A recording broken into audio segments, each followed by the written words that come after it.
Stand up, New York Mets fans. This is a critical one for the Mets. After getting shut out and allowing the Dodgers to extend scoreless their scoreless streak defensively anyway to 33 straight innings, the Mets need a rebound, and they need it tonight, this afternoon, especially when you consider bullpen-wise, they're shorthanded because Mendoza chose to bring McNeil back at the expense of shipping Ottavino, cutting Ottavino from the postseason, from the series roster. A move I'm not really in agreement with. But then again, what can I expect from a man who's notorious for his gambling habits, both in and out of games?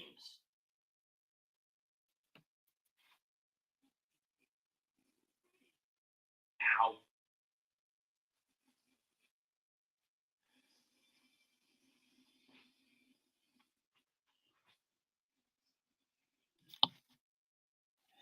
Damn it, not this shit again.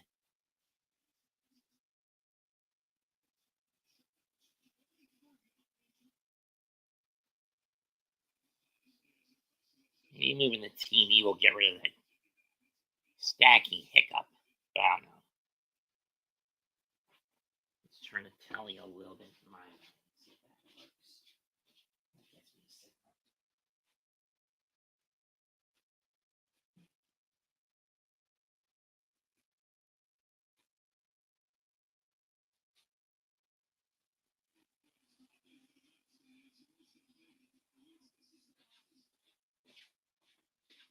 Probably the worst they've played since what was supposed to be the season finale against Milwaukee.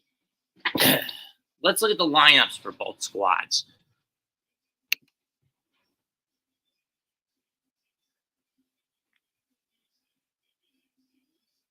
Luis Severino, 2 starts, 6 earned runs, 10 strikeouts, 2 walks in 12 innings. Shamanaya, 3 earned runs in 2 starts. Jose Quintana, no runs in 11 innings and 2 starts.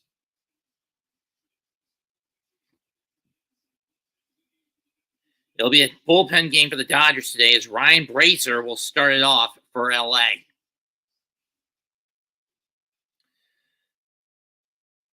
Lineups are basically the same as last night.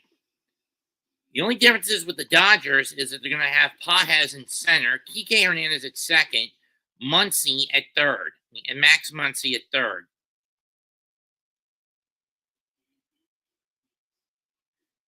And that's batters 9 through 7, respectively, for the Dodgers. It's basically the same lineup for the Mets as it was last night. Lindor leading off, then Vientos, Nimmo, Alonso, Marte, Winker, Iglesias, Taylor, and Alvarez. They'll be backing up Shamanaya.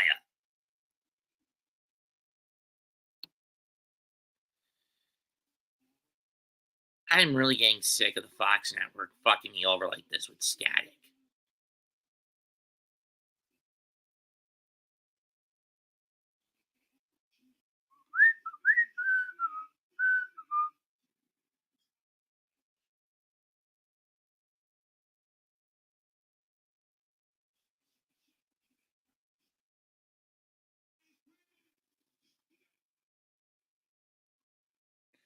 What's the fucking wind pressure?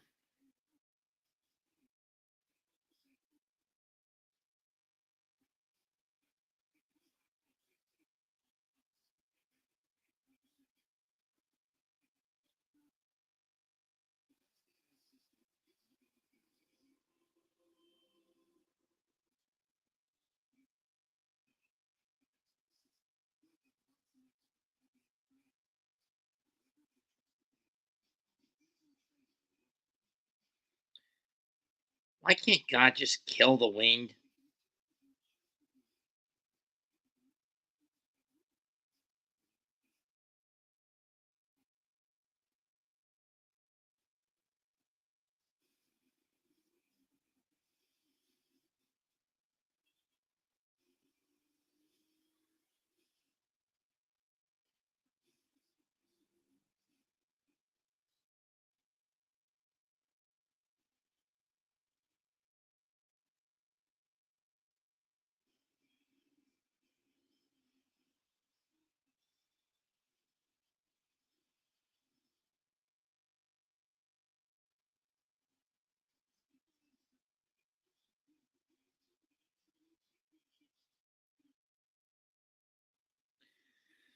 Answer me this, folks. Is it wrong to ask the Almighty for no fucking wind today down here?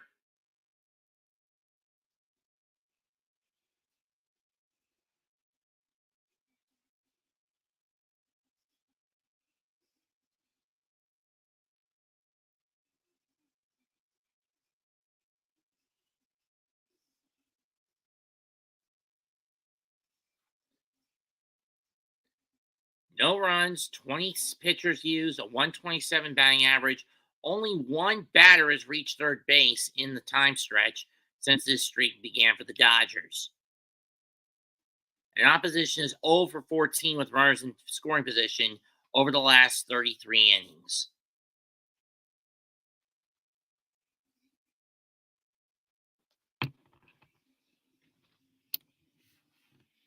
I mean, seriously, God, is it so much to ask that you stop bringing this fucking wind pressure down in my neck of the woods so I can watch a game with some damn clarity?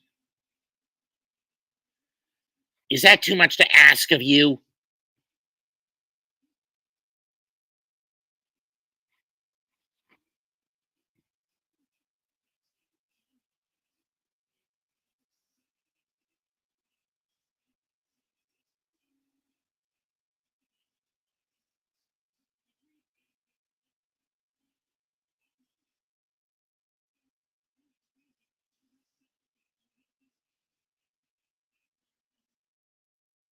There's of it only the back spasms.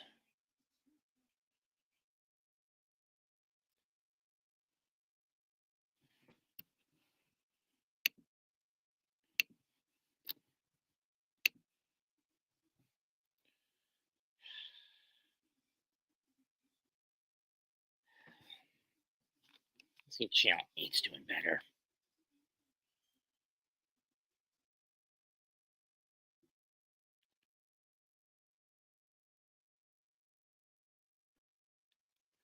Of fucking course. So much wind getting in the damn way.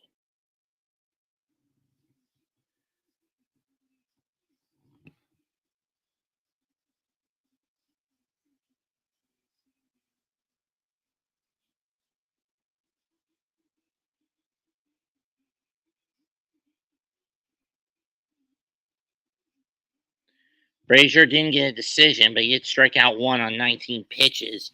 Mets gambled on a bullpen game, first game with Senga, and it blew up in their face badly. I mean, the Senga experiment's pretty much over for this season. Just shut his ass down and get Ottavino back. Lindor leads off. Probably the biggest threat that Shohei had all season to his position as MVP of the NL.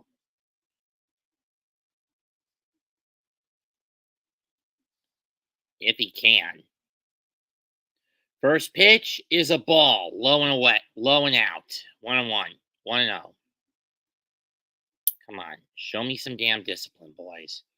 We didn't have any yesterday. Last night, let's have some today, you motherfuckers. 1-0. Takes one, strike one. This time it catches the inside part of the plate.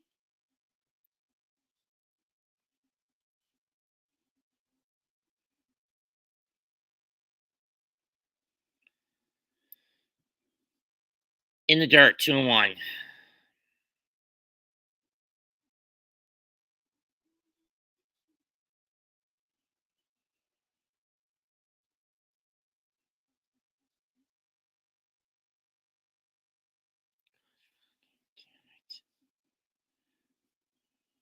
Grounded foul down the first baseline. We'll do it again, 2-2.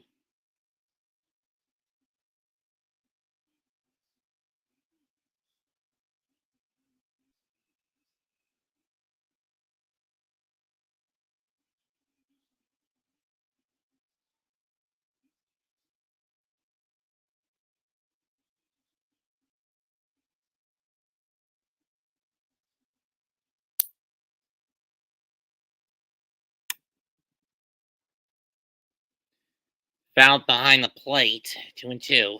And we'll do it again.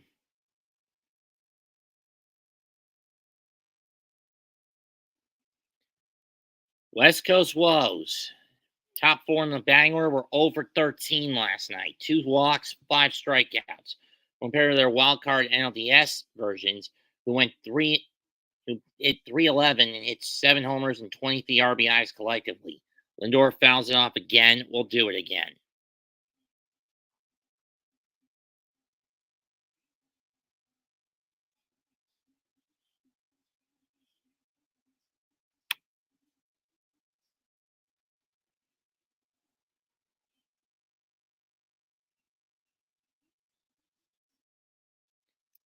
Lindor, since moving the lead off on May 18th, has hit 27 homers and 76 RBIs.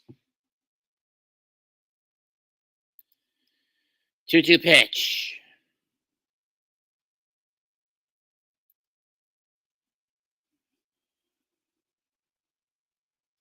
In and out of the glove. We'll do it again.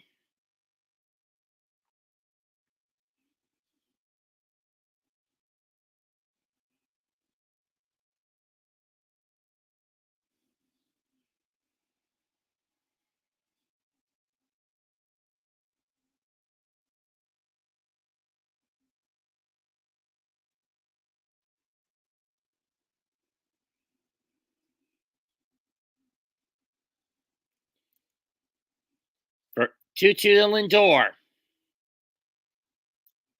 That's driven to deep right field, and there goes the shutout streak.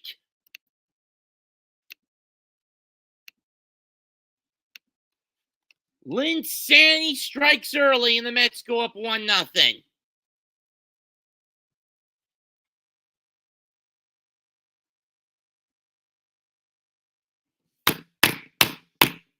Let's go. And that's the first run the Dodgers have given up since second inning of Game 3. 3 against San Diego.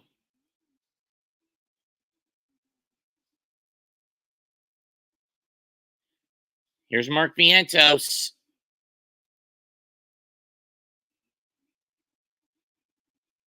That was the 6th leadoff homer in postseason history for the Mets. Just outside, 0-1, 1-0.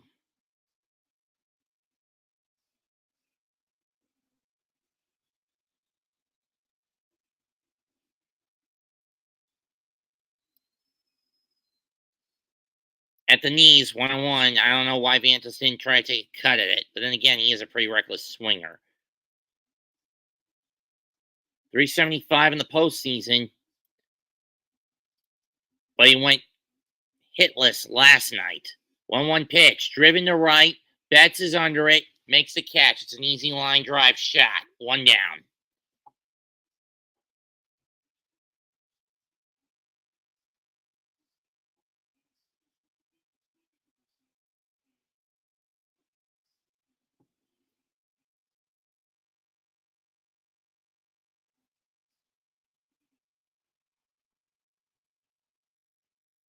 First pitch to Nimmo. Strike 1. Right at the knees. Nimmo also went 0 for 3, but unlike his comrades, he was not among the 7 strikeouts. The 5 strikes. Little too far inside, 1-1.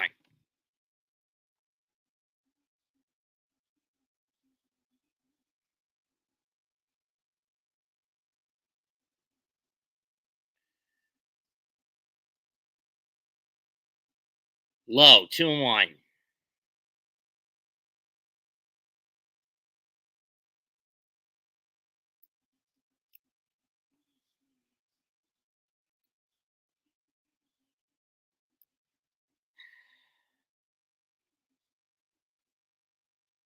Just missed on that pitch, did Brazier, 3-1. And right out of the box, the Dodgers are in a bit of a pickle. A guy they're not expecting to go more than 2 innings at best, having thrown 15 pitches and given up a leadoff bomb.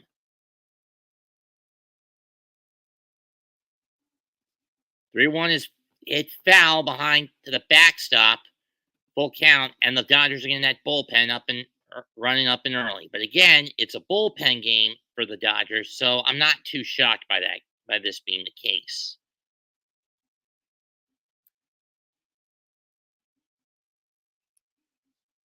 Especially when you consider payoff outside ball 4. I can see why Tana doesn't do that with this or the ESPN thing. Today's on crew, Mike Milshinsky at home plate, Nick Lentz at first, Bill Miller at second, he's the crew chief, David Rackley at third, Jordan Baker and Jeremy Renhack are in the outfield, and it looks like they're going to try. We got a mound visit early. And Bonda getting warmed up in the bullpen for the Dodgers. Again, it's a bullpen game, so I'm not shocked by this this tactic by LA. P. Alonso waits on deck.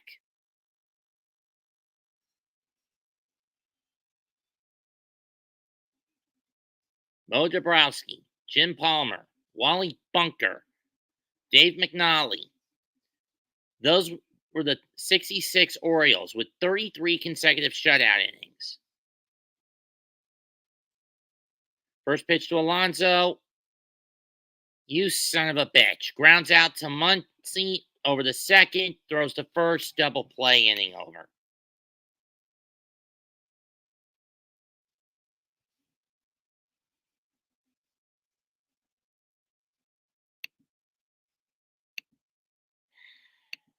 Pete, you son of a bitch. At the very least, the Mets do end the shutout streak of the Dodgers. By getting a run on a hit on a long ball by Lindor to start the game. Mets won, Dodgers coming up. Let's see how the Dodgers do against Manaea.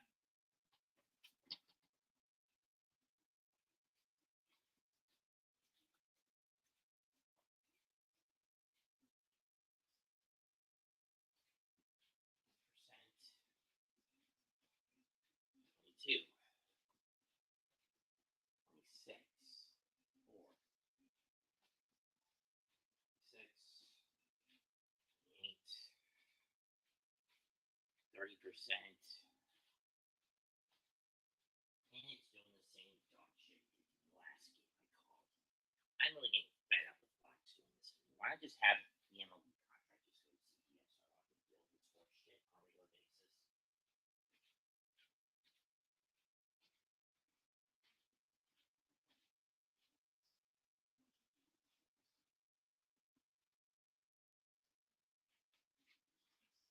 a regular basis? 50%.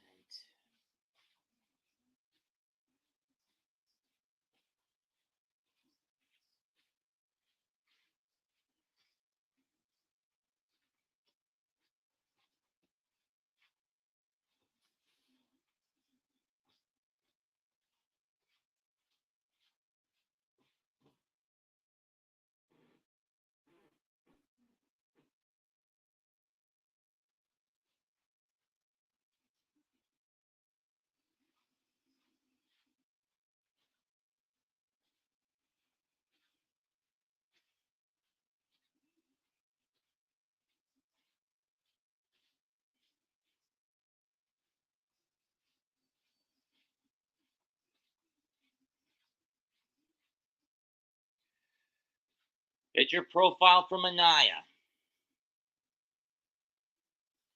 Through June 8th, he had a 3-3 record with a 4.30 ERA, but since then, he's turned around to a 3.05 ERA and a 9-3 record. Wildcard game, he only pitched 5 innings. He threw 7 in Game 3 of the Division Series. Let's see how he does in Game 2 of the League Championship Series, and here's hoping that Cross Mendoza doesn't pull a stupid gamble on with this guy.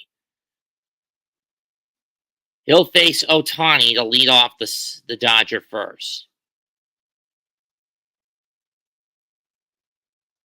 First pitch, and Ohtani fouls it off, 0-1.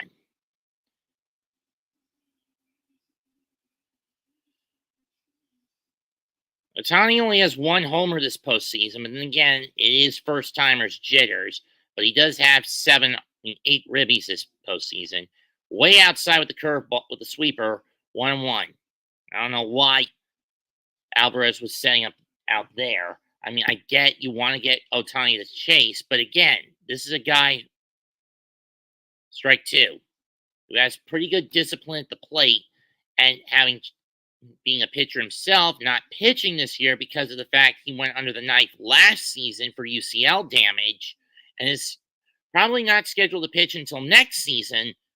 He knows what to chase and when to and when not to chase. Those kinds of pitches. 1-2 on the way. Can we stop throwing the fucking sweeper? 2-2. He is not fucking chasing them.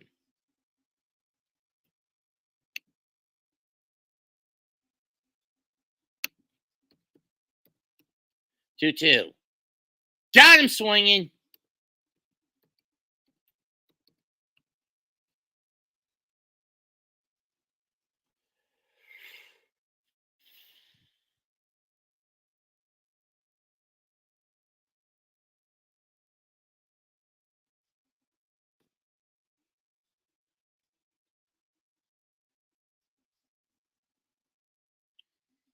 Here's Mookie Betts.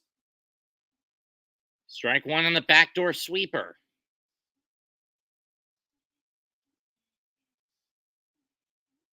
Mookie had basically the kill shot with a bases clearing double. Swan and missed strike two, and that put at that point the Dodgers were up 6-0, and those were the last 2-3 runs that the Dodgers would score to shut the Mets out last night. Against Southpaws, though, Betts is 308. Takes a high fastball sinker, 1-2. Eye to eye. I got 90s. Swung on a miss at the sinker, high and in, strike three.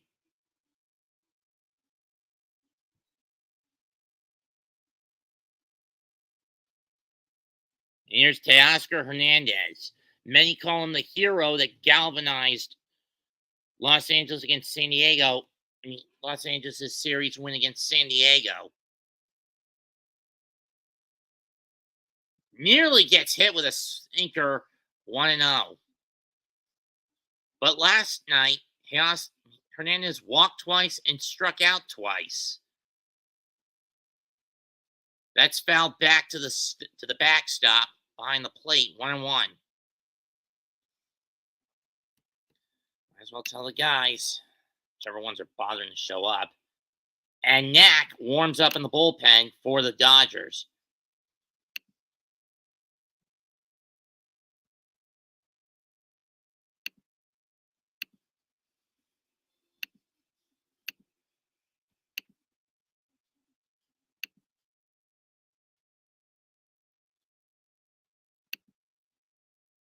One pitch.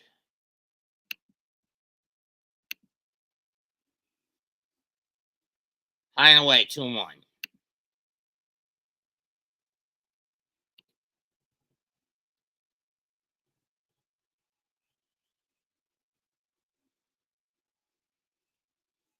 Way outside, 3-1.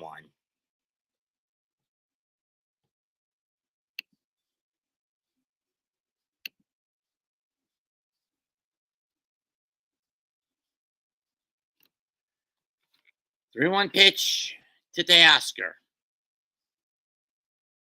Ball four. I think the over-reliance on that sweeper is what did Manaea in on that at bat. And the sinker is what did Manaea in on that bat.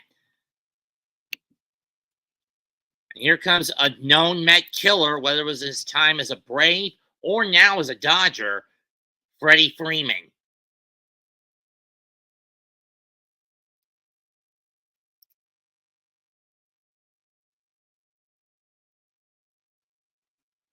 It's hit deep but playable. Marte's under it, and he'll make the catch, and that ends the inning. So Manaea gets out of there with minimal damage, namely just a walk.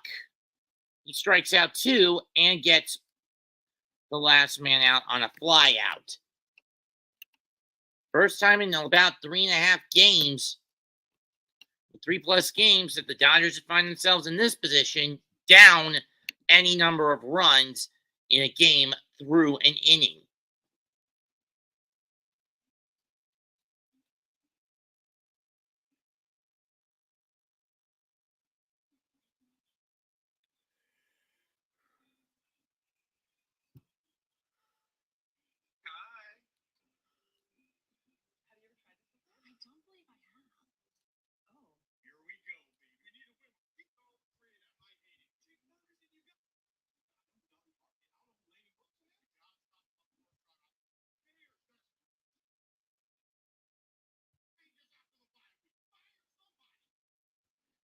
You got your wish, Scooter.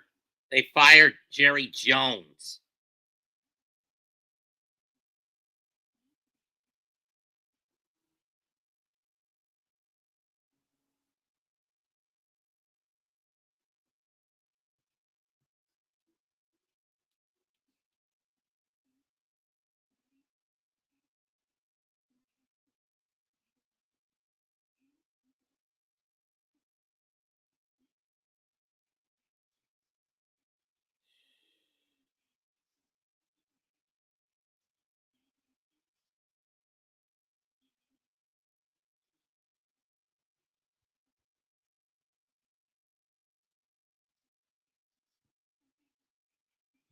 No, she'll jack taxes to working people, i.e., raise them because she's a fucking bitch who deserves death, as far as I'm concerned, or at least or at the very least, a prison sentence in the next 3 to 14 weeks.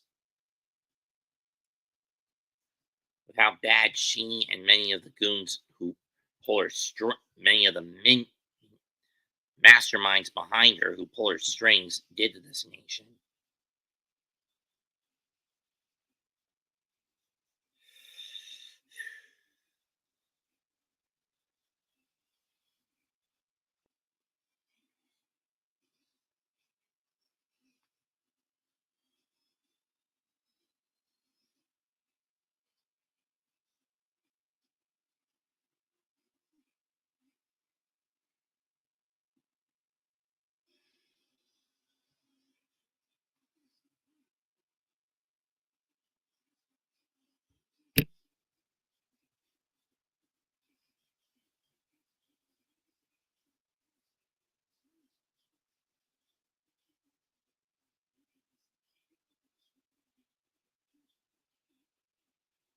Brandon Knack now comes in.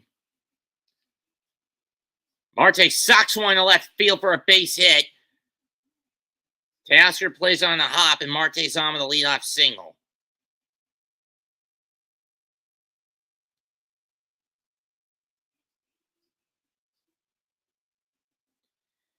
And Knack was originally a starter, but he got moved to the bullpen.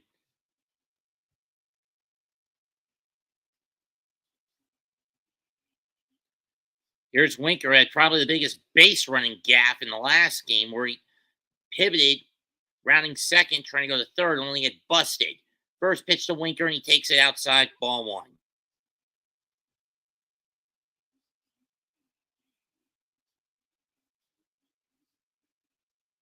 Knack finished 3-5 this year with a save opportunity, 365 earned run average in 69 innings. Must have been on the shelf for a bit before he got moved to the pen.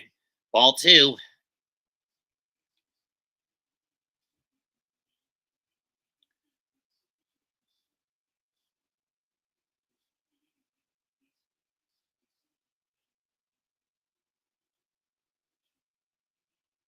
Winker had one of the only 3 hits for the Mets in last night's matchup. Throw over to try to keep Marte honest. He's back there in time.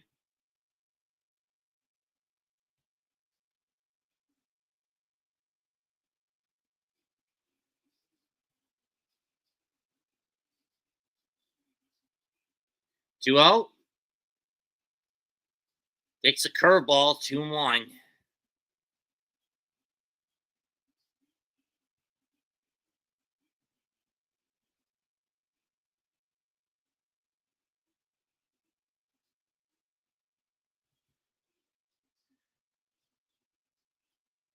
And that's fouled off on a fastball that goes into the seats, 2-2.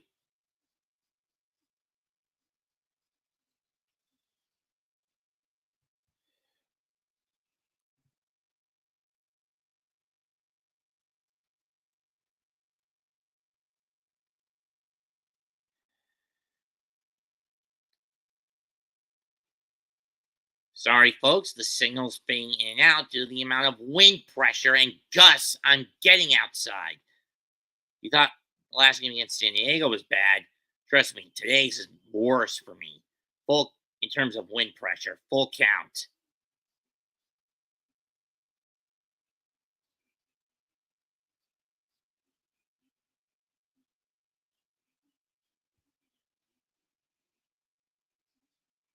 Payoff pitch. And we'll do it again.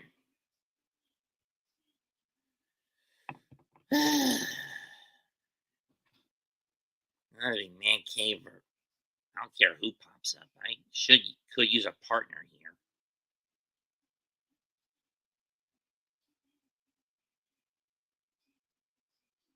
Payoff pitch is low ball 4.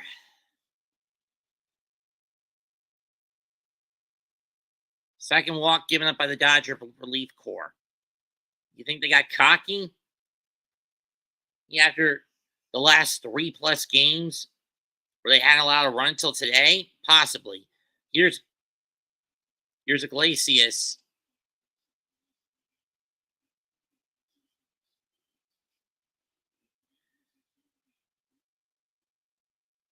Single and walked in his only in his 3 play appearances, so it's labeled 1 for 2 officially last night.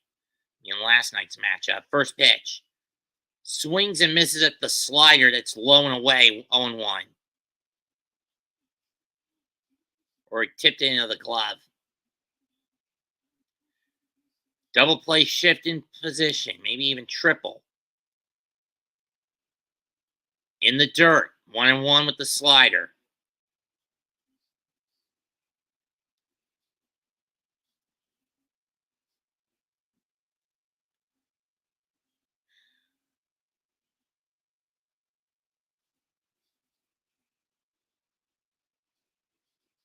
God, I'd kill for Fire TV right now. 1-1 pitch. Pops it up. Shallow infield fly in effect. Muncie's got it. And Lux has got it. 1 down. Hernandez has got it. 1 down.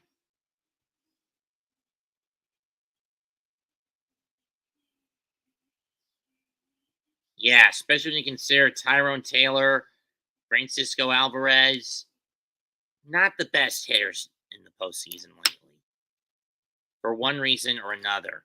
I mean, with Taylor, it's his lack of discipline at the plate because of how reckless, because of how overly aggressive he is. Even not laying off fastballs and chasing the off-speed shit when it's supposed to be the converse. Lay off the off-speed and go after the high speed slider. 0-1.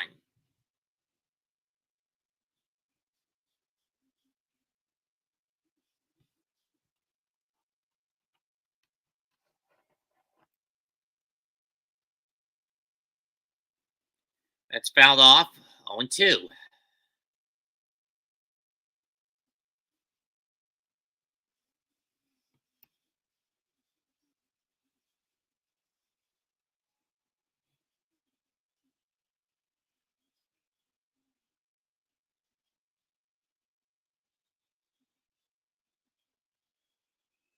Pickoff attempt to get Marte, or at least a step off to keep Marte honest at second.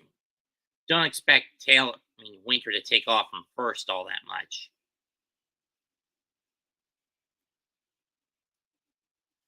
Next 0-2 is fouled off. We'll do it again. Got some good wood on it, though.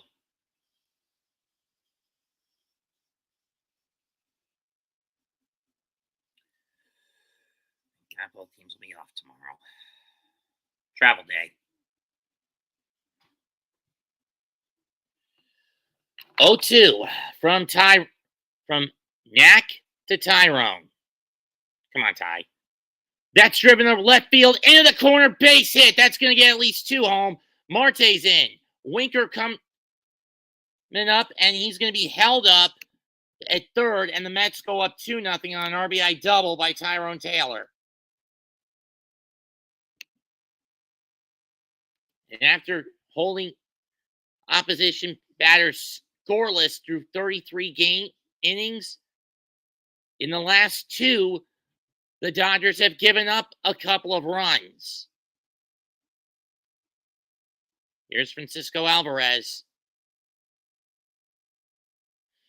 It was in this venue that Alvarez was basically taken out.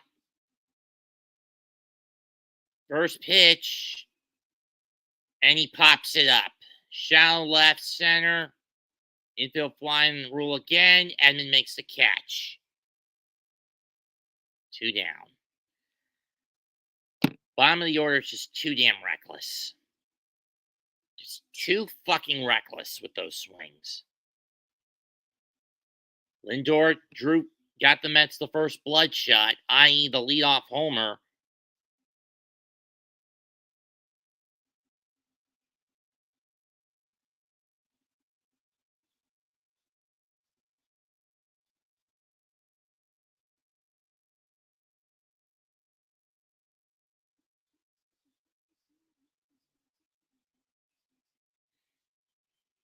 And they're going to give Lindor the free base? Why? I mean, I get this is a gamble made by Davey Roberts, but this could be micromanaging at its worst. I mean, I do get on Carlos Mendoza's case for being an overkill micromanaging gambling buffoon. But arguably, one can debate that Dave Roberts is just as bad, if not worse, than Mendoza. Career with the bags loaded, Vientos has yet to hit a salami. Granted, he's only been in the league for a little more than a year or two at most. Ball 1 on the slider.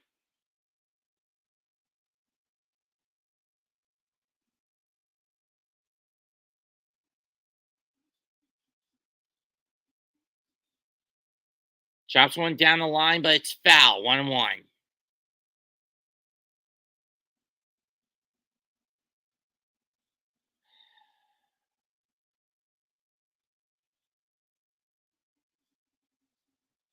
In the division series, Vientos went 9 for 16 against Philadelphia. 2 homers, 5 ribbies. Giving him a total of 2 homers and 7 ribbies if you throw in the 2 he brought home against Milwaukee. Fouls off the breaking ball.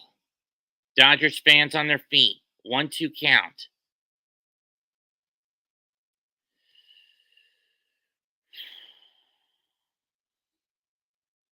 And that's fouled off.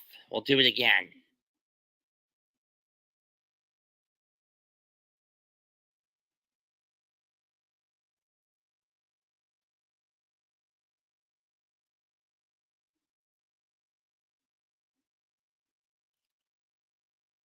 In the dirt, 2-2.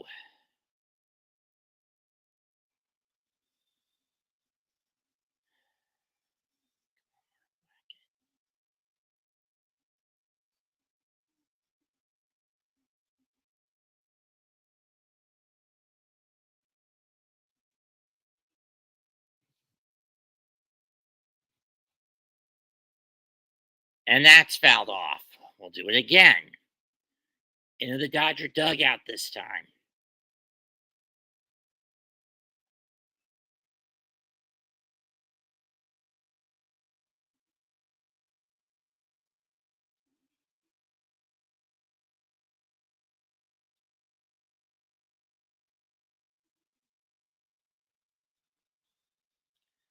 Full count.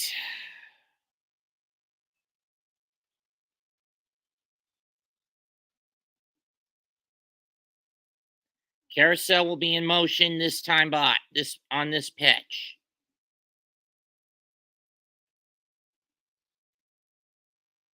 Nimmo on deck.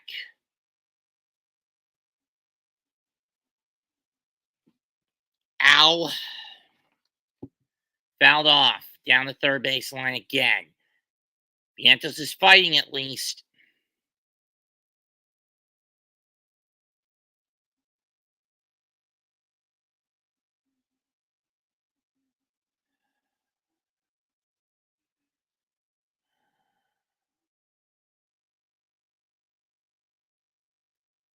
Payoff pitch. Vientos hits it high. He hits it deep to right center. That ball is gone! Grand slam!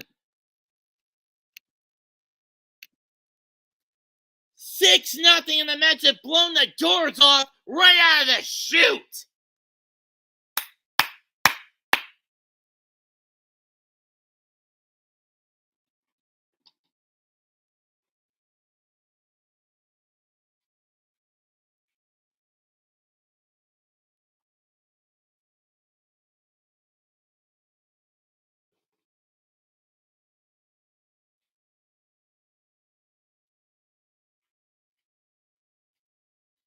It looks like Roberts' gamble of giving Lindor the free base backfired, and it backfired badly on him.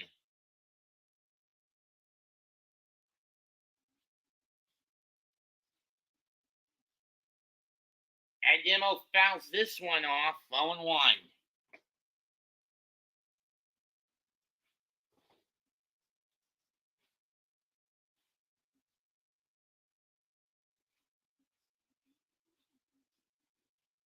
Ball 1. I'm going to the change up in the dirt by Knack. Knack is in complete and utter trouble. I mean, it looks like the bullpen strategy has backfired on the Dodgers so far as much as it did on the Mets. Fouled off and into the seats down the third baseline, 1-2 to the Nemo.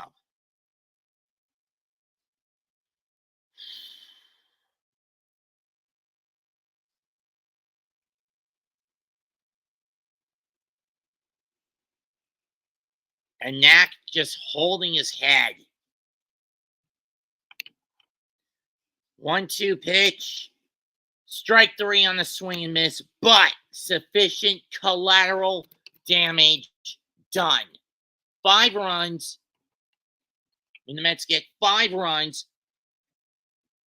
on 3 hits, 1 walk, including an intentional walk.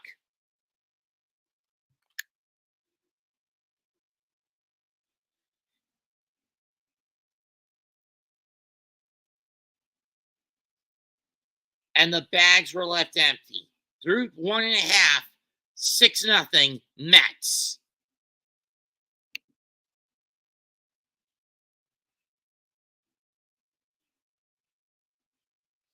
Fed him a cookie right over the plate. 4-seamer that didn't even try to break. And Knack paid for it. And for those wondering what he threw, Taylor, center out curveball.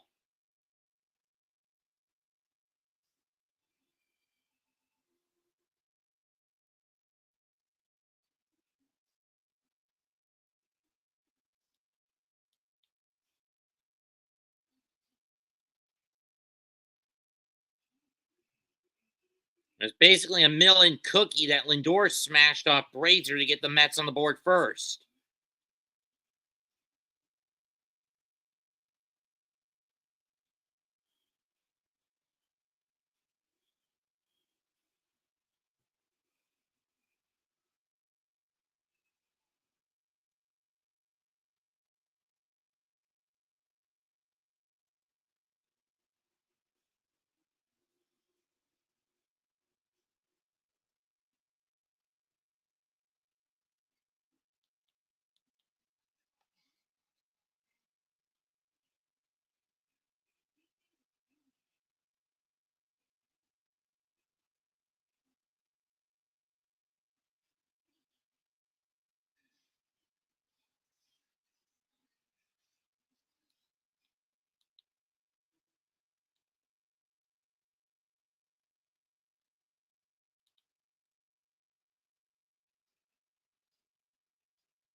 First pitch to Smith, strike one.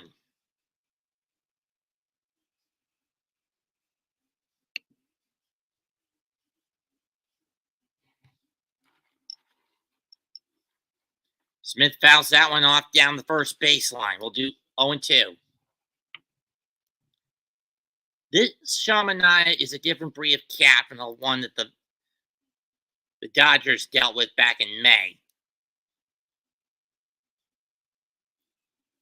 Swung on a miss, strike three. That's K number 3 from Anaya.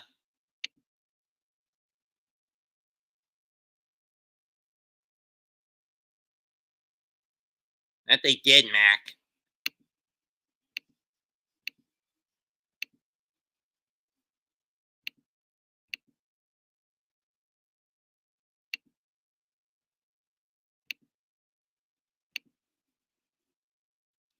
Ball one that goes to the backstop to Tommy Edman.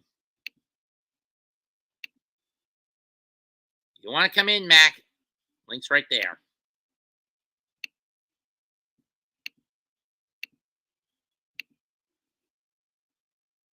Ball two.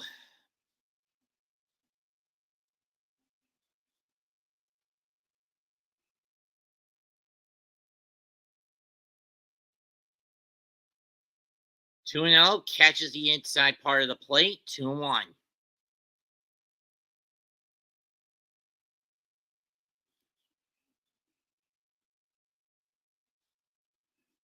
Strike two. Doing the sinker.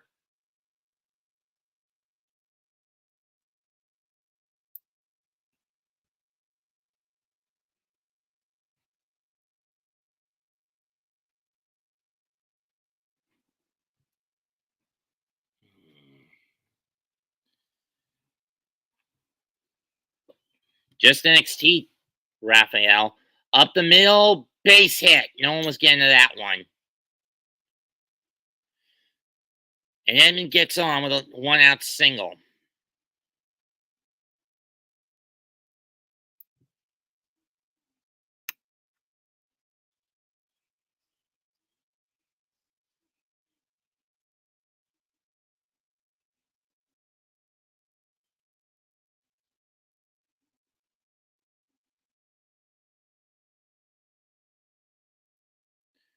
Muncy hits a fly ball to center, but it's playable. Taylor makes the catch, and that forces Edman to retreat back to first. 2 down.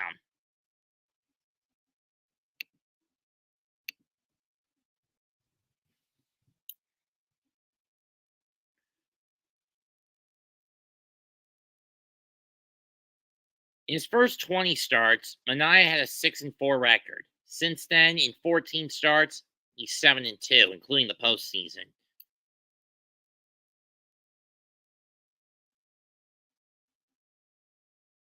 Here's Kike Hernandez.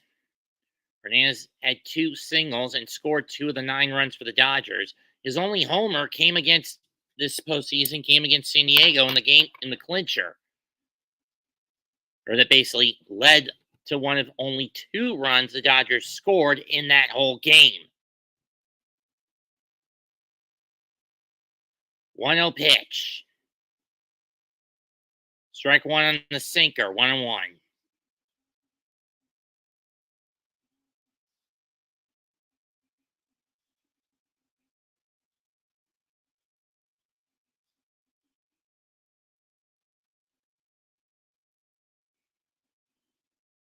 Ball 2. I mean, like I said, normally I get on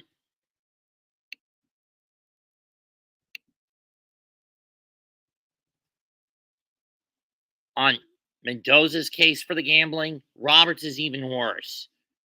Just missed the inside edge, 3-1.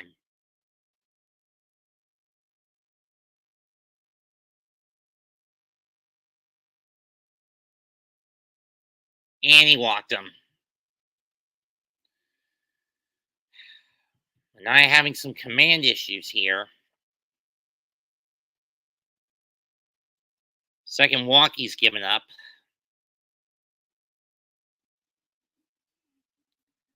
And now the Mets will burn their first mound visit to try to calm Mania down. First and second, 2 men out. I mean, in fairness, this is a better situation to be in than first and second and nobody out.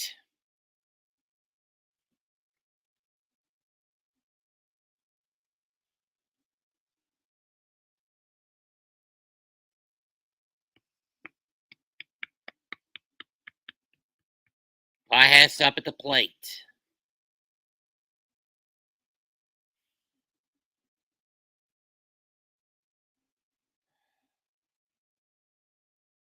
Are we ever going to see the C connects for a postseason game?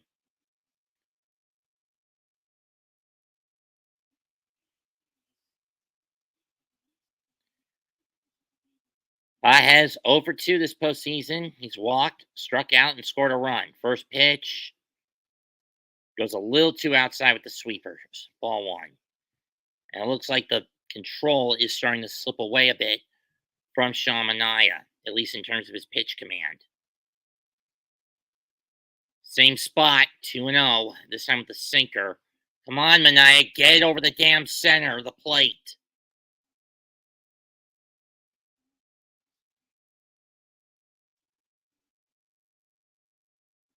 Two and 1.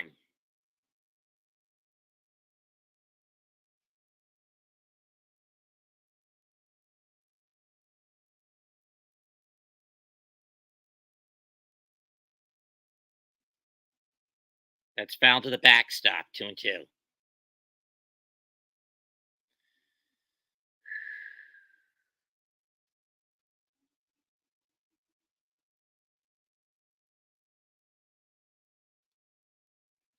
Two pitch on its way.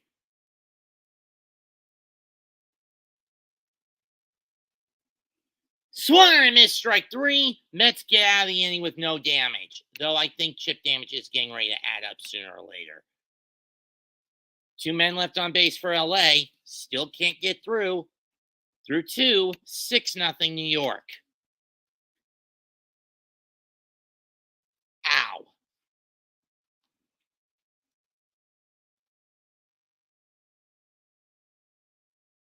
No man cave's going to get in here sooner or later.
Still to come later tonight. The Guardians take on the New York Yankees in Game 1 of the American League Championship.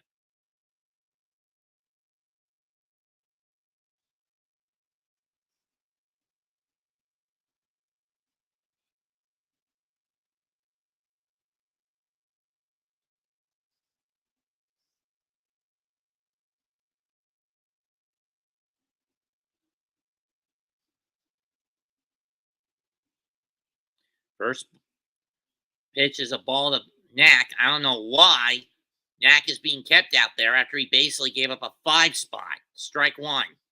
I mean, like I said, I call out Carlos Mendoza for his gambling habit with his bullpen.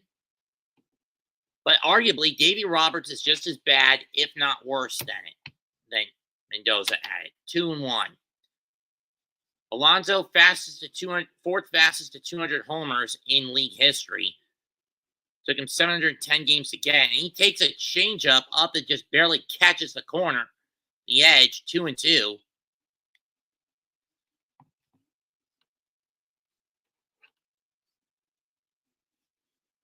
That's for foul down the left field line. We'll do it again.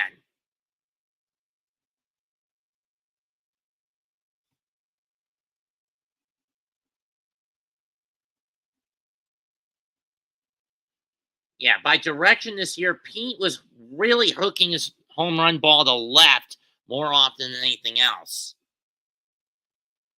More than ever this year. 2-2 is lining the center for a base hit in the shallow left center, right center, and he'll land it first with a single.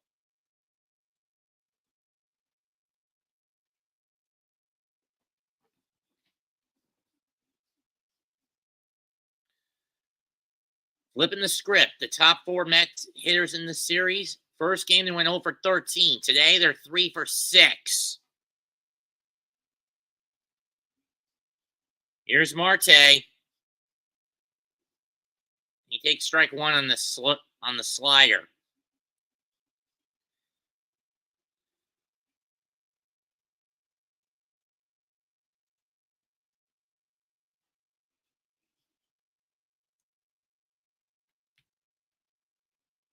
Oh, 1. Way upstairs, 1-1.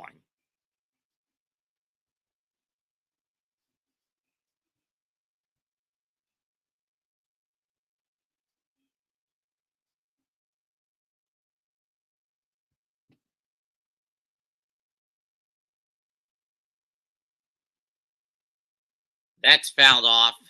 1-2.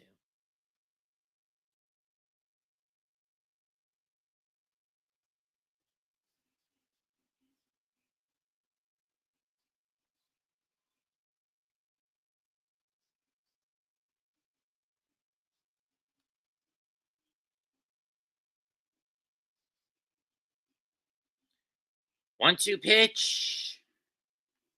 In the dirt, 2-2.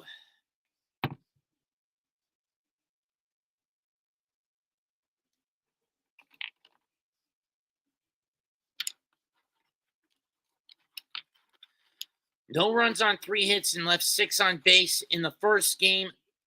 Today, the Mets have gotten 6 runs on 5 hits, and they brought an 8 have gone on base. 2-2 is fouled off again. We'll do it again.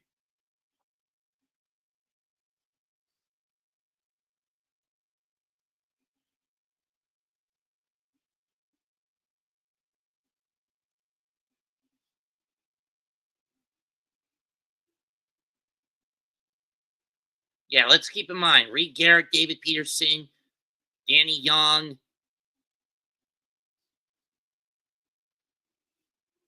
That's fouled off. And I don't remember the other guys the Mets used from the pen. Hello, Mosley.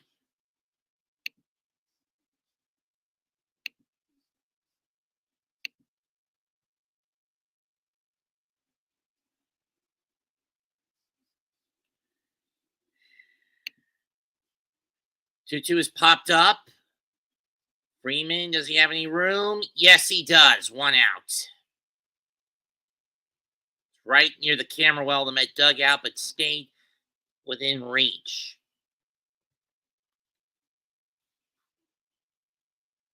Here's Jesse Winker. He walked and scored on the salami.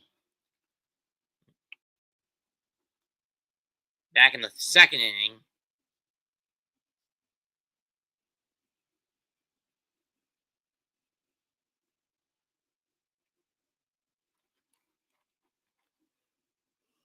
Strike 1.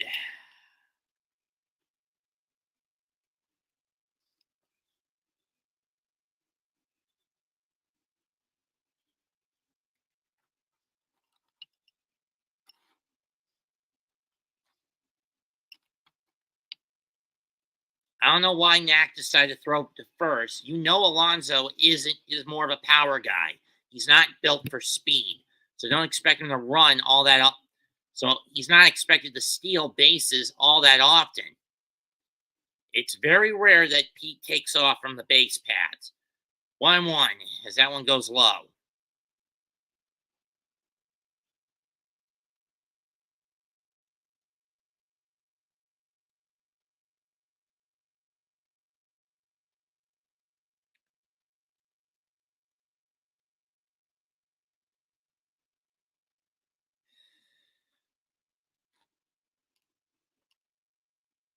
Swing and a miss, strike 2.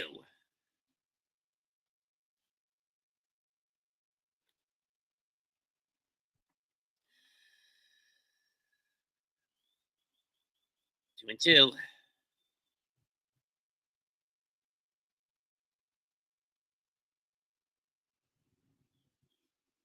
Upstairs.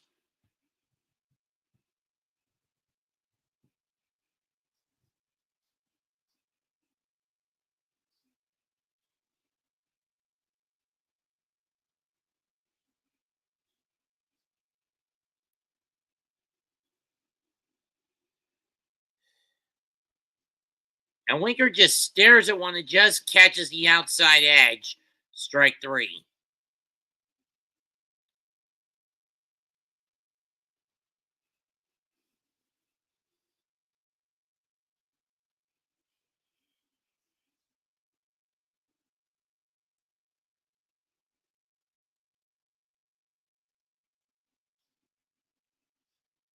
Here's Iglesias. He popped up via the infield fly rule last at bat.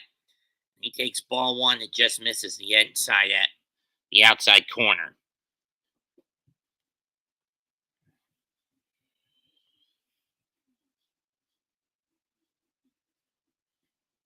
1-0 pitch to Iglesias. And he smacks one in the left field. Hernandez plays on a hop to hold Alonso to second, and Iglesias will stay at first with a single. Okay, so the next 4 after this one are going to be on FS1.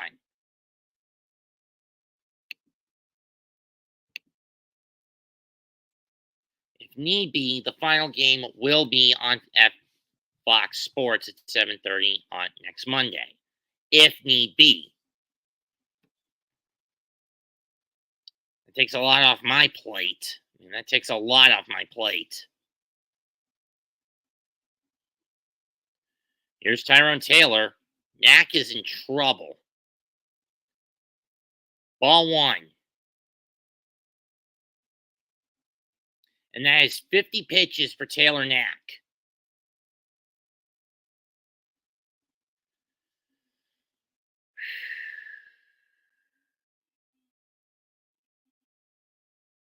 Ball 2.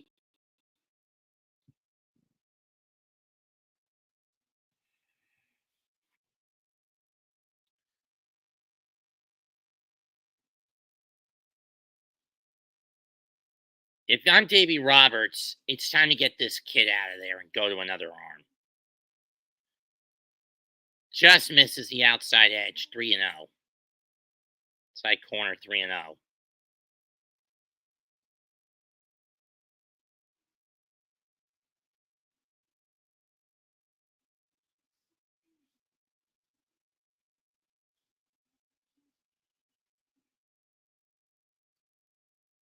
Inside, it nearly hits him. Not that it matters, but it's ball 4. And that's going to load the bags up. And again, why is Dave Roberts gambling on this kid who's thrown 53 pitches and given up a boatload of runs? I get you want to save your bullpen, but isn't the point of a bullpen game to basically burn it out and then save it for the next game? Kind of defeats the purpose. Mark Pryor out to try to calm down Knack. Alonso's at third, Iglesias at second, Taylor at first, and Francisco Alvarez at the plate. Alvy hasn't had a lot of luck in the postseason when it comes to his hitting.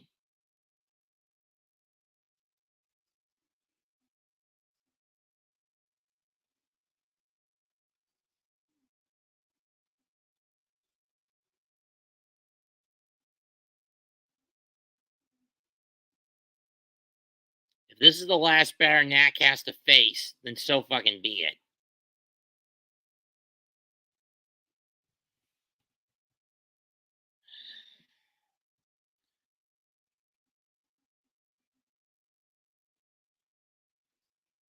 But Alvarez has been pretty bad in this situation. And 2 outs, you don't want him to go out. Ball 1. Hit it where it's an out. Ball 1.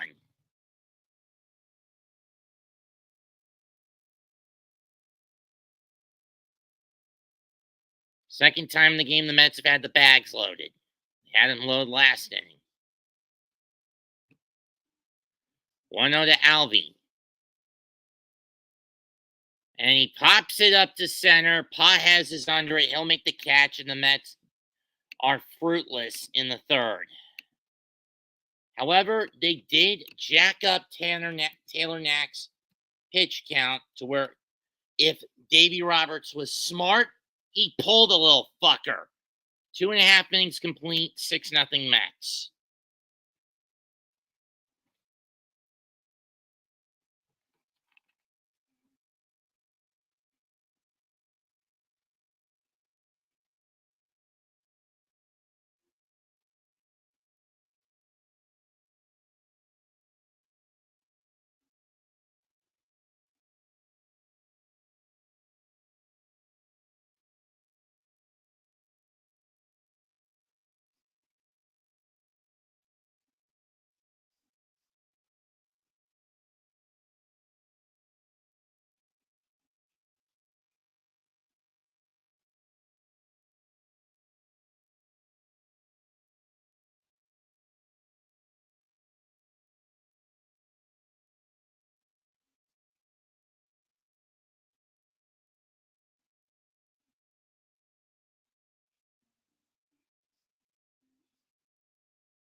Good fucking grief.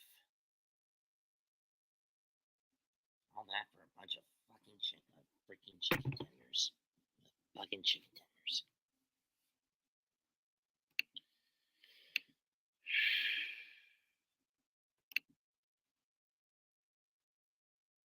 First pitch to Ohtani, and he fouls it off. 0-1.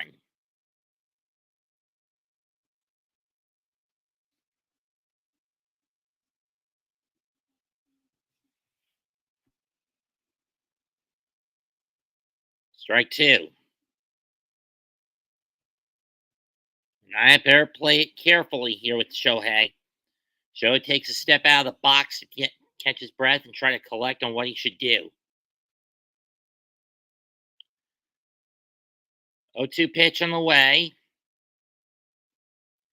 Got him looking! Strike 3. 1 down. Okay, Mania, I see what you're doing.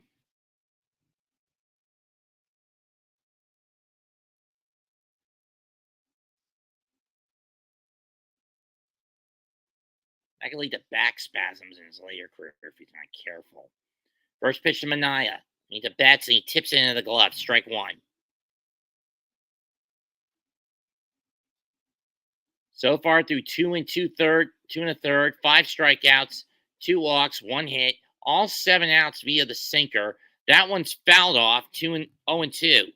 Will he retreat back to that sinker pitch? I mean, this is his second time to the order at this point.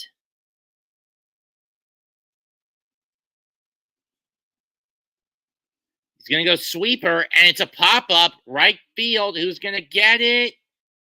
Right center, it's Taylor. 2 down.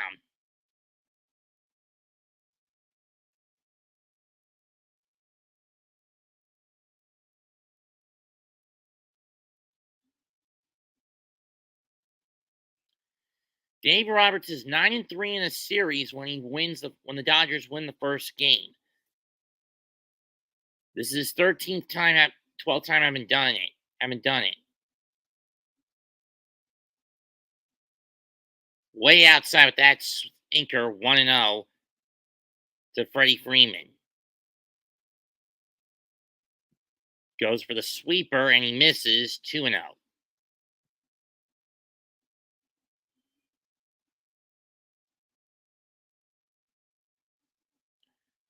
Too far off.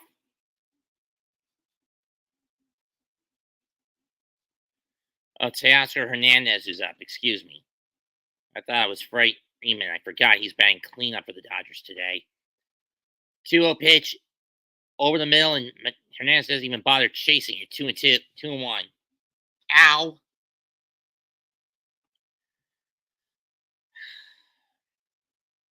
Swing and a miss. Got him with the sinker again. 2-2. And Hernandez will take a step out of the box.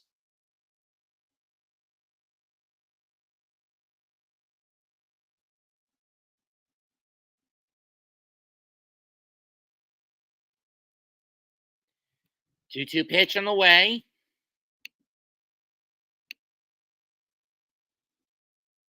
Did he go? Yes, he did. Strike 3 on a sweeper. And Manaea has his first 1-2-3 of the day. The inning of the day. 3 innings complete. 6-0 Mets. And 6-0 Mets.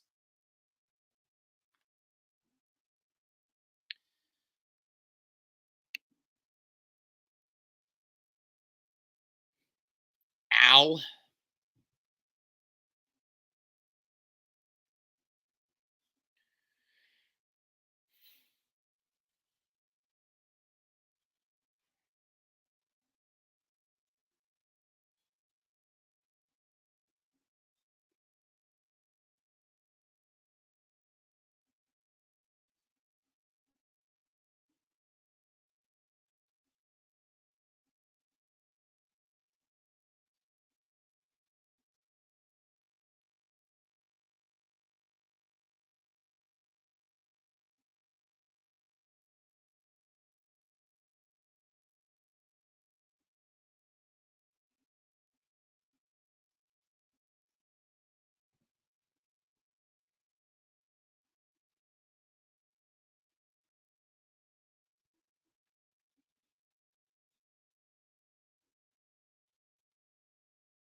Yeah, that's BS, especially with the way the vaccines were weaponized the last handful of years. Especially for a bogus virus that had little to no effect. And now, the fact that the media admits to lying about it, many of them should be put in jail.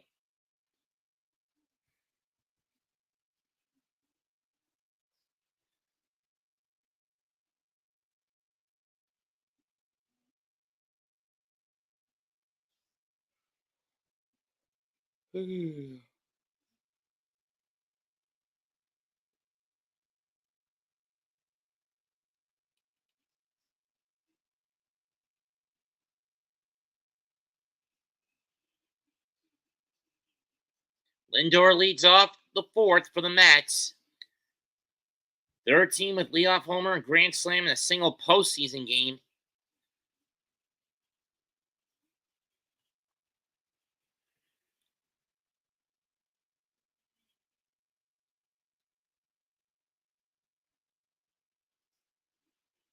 And Knack is off the mound. It's Bonda who takes over. Ball one. Let's see who this Bonda kid is for the Dodgers. Anthony Bonda. 48 games, 3.08 ERA, 2.32 record, 50 strikeouts, 49 2/3 innings this season.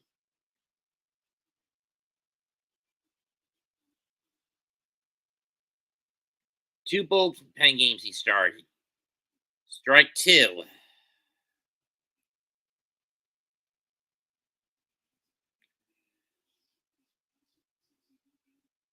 He's been with Arizona, Tampa, Pittsburgh. Briefly, the Mets. He rolls that one. Lindor rolls that one to short, scooped up, fired the first, one down.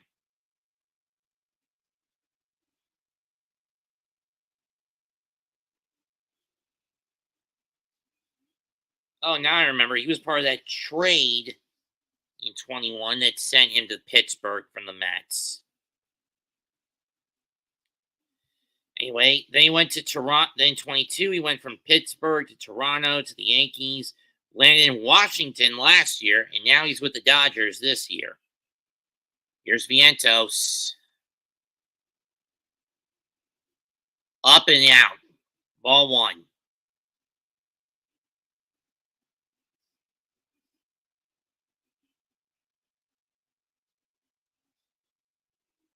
One pitch. Grounder through the hole on second base side. Base hit.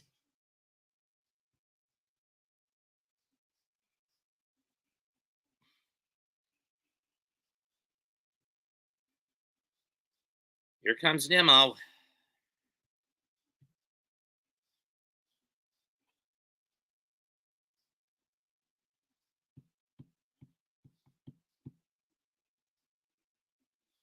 Three games, 4 strikeouts, and 3 innings pitched in the postseason for Bonda.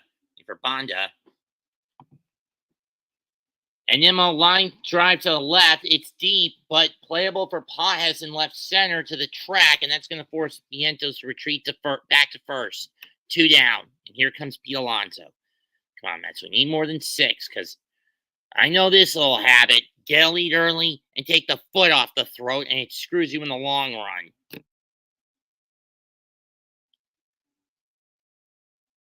Some of it due to laziness at the plate, others due to Mendoza's bad gambling habit with the bullpen. First pitch to Alonso. Strike one.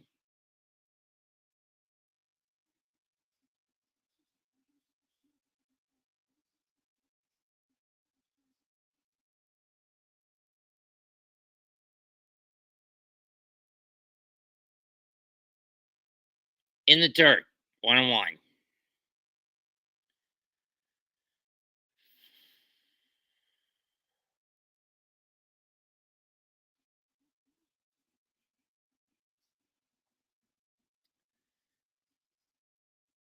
This is one heck of a game, folks. Weird way to start this game. 2-1 as that one goes high and out.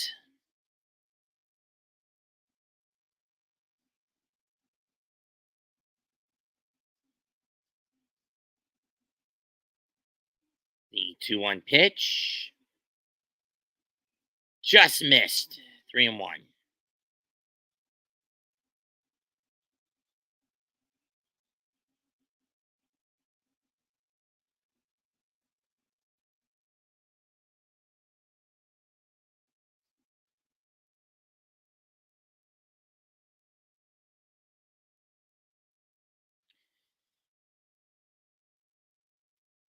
Full count. I don't know why Pete doesn't chase those in the zone off speeders. And again, usually when he does, he tends to chase badly and mistimes it.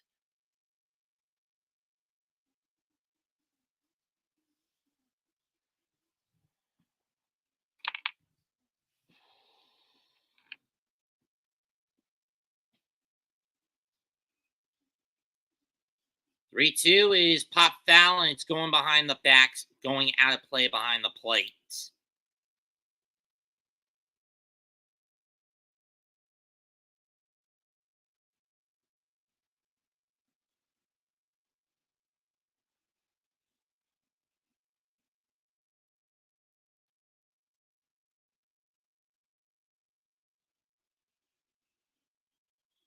There he goes, down the left field line, but foul. I don't know what Vientos was thinking taking off.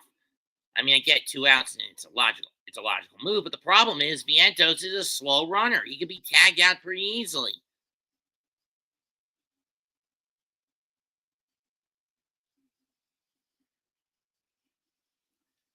Payoff pitch again.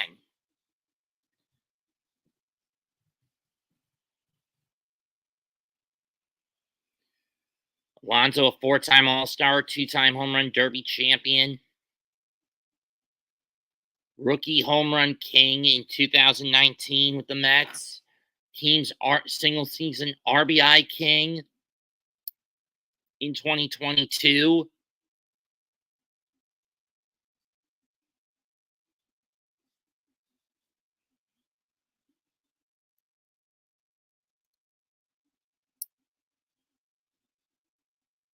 Pitch number 9 from Bandit Alonso. Fouls it off again to the backstop.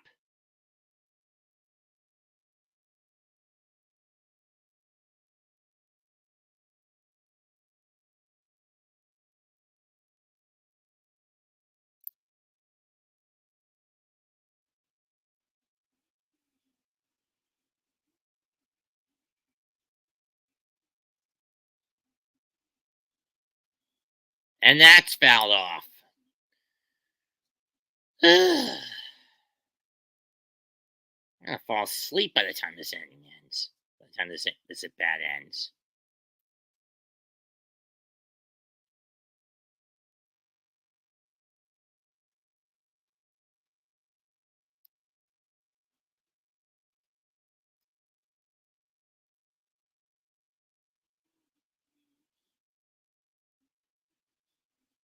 And Alonso, thinking that was ball 4, takes strike 3.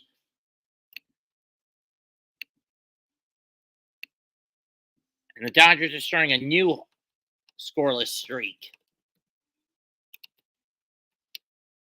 3.5 complete, still 6-0 Mets. This was after giving up 6 runs in the first 2 innings by the Dodgers. This was after the Dodgers gave up 6 runs in the first 2 innings of the game. And 5 of them by way of the long ball.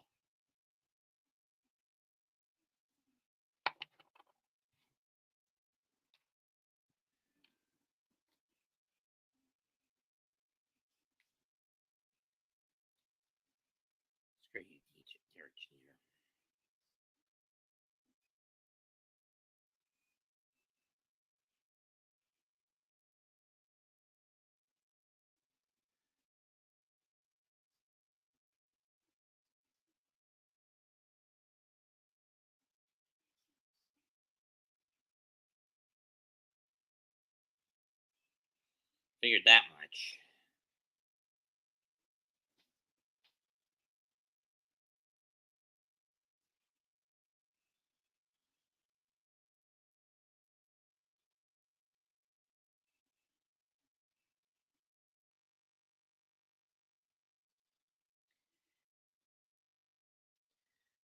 There is a downside with using an antenna.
First pitch is a ball, 1-0. Strike one to Freeman. If there's any with the if there has been one man who's been adamant, strike two, who's been adamant Met killer over his career, whether as a Brave or as a Dodger, I'll say it again, it's been Freeman, for better or worse. 0-2 pitch, 1-2 pitch, fouls it off.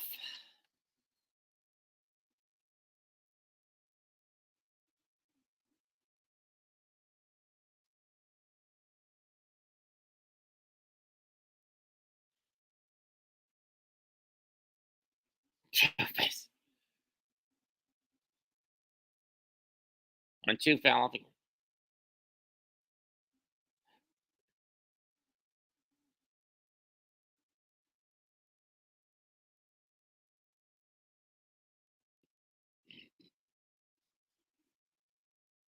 2-2.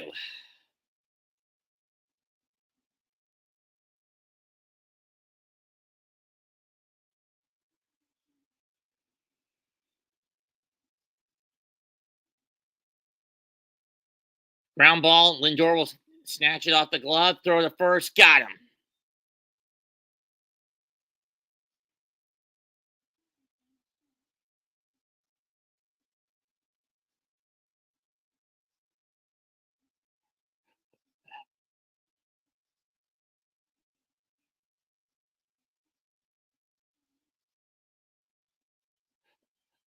Boom.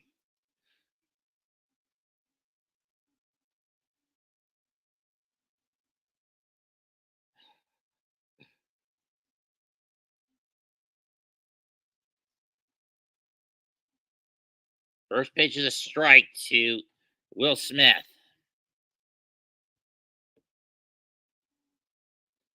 Come on, can I get at least 10 people in here? I mean, I've never gotten more than 9 in any of these. 1-1. And just like that, half of them are gone.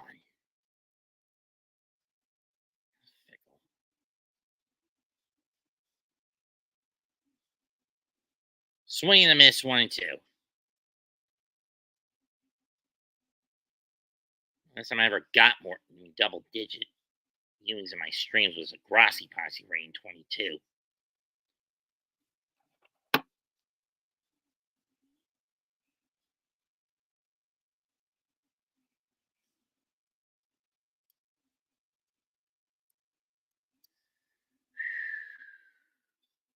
One-two pitch. Looped in the center. You're right, but Marte's under it. 2 down. It was a lazy fly ball to right.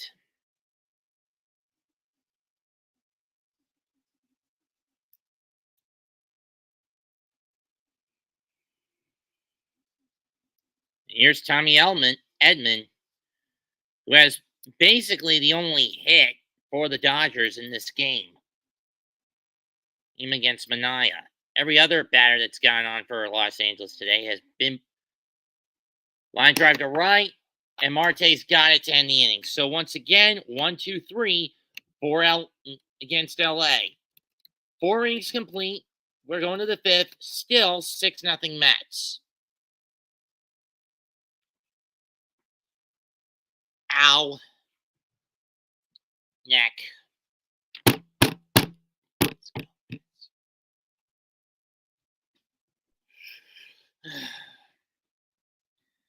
One of the guys are probably going to jump into either Pat or Lou's stream tonight.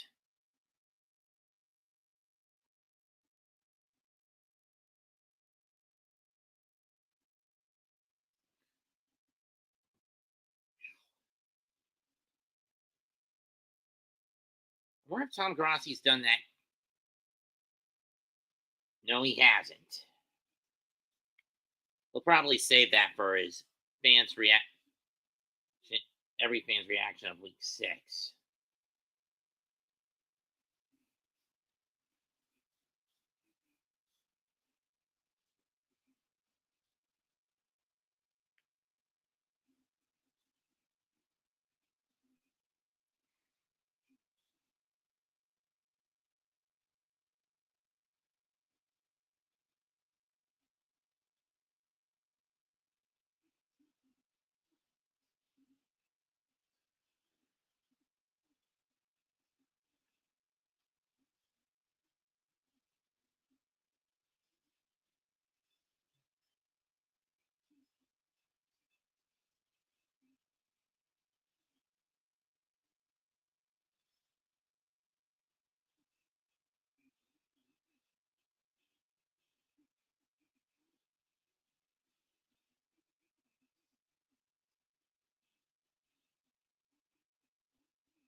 Postseason continues in a couple of hours when the New York Yankees host the Cleveland Guardians in Game 1 of the ALCS.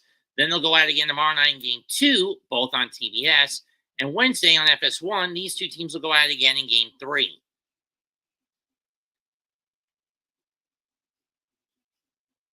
And it's going to be Honeywell Jr. And it'll be Brent Honeywell Jr. now coming in. This is his debut in the postseason this year for the Dodgers. Regular season, he was picked up in a trade with the Pirates. That's fouled off. Marte singled and scored on the Tyrone Taylor double back in the second.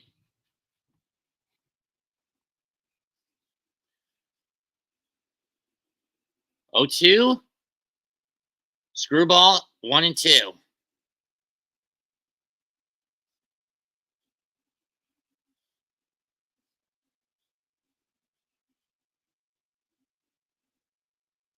Ball 2 in the dirt on the slider.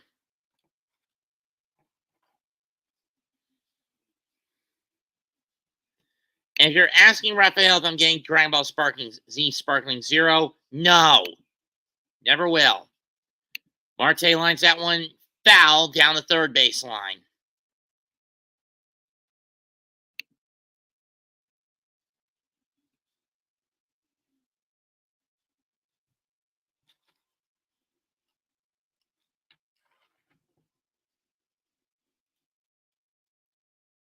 Marte pops it up. And it'll be Edman who makes the catch.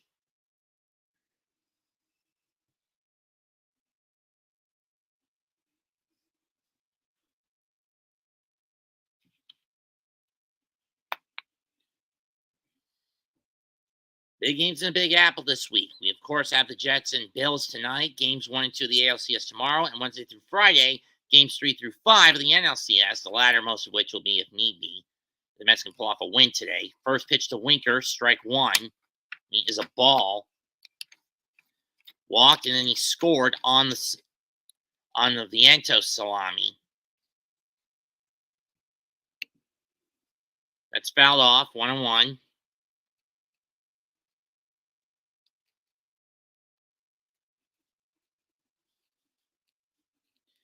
Yankees looking to make it back to the World Series for the first time since 2009. I mean, when you look at the teams that are left, all the teams have made it to the World Series at least once in the last 20 or 15 or so years. Yankees in 20 or so years. Yankees in 2009. The Mets in 15. The Guardians in 16. The Dodgers in 20. Though again with the Dodgers, put an asterisk next to it. 1-2 pitch.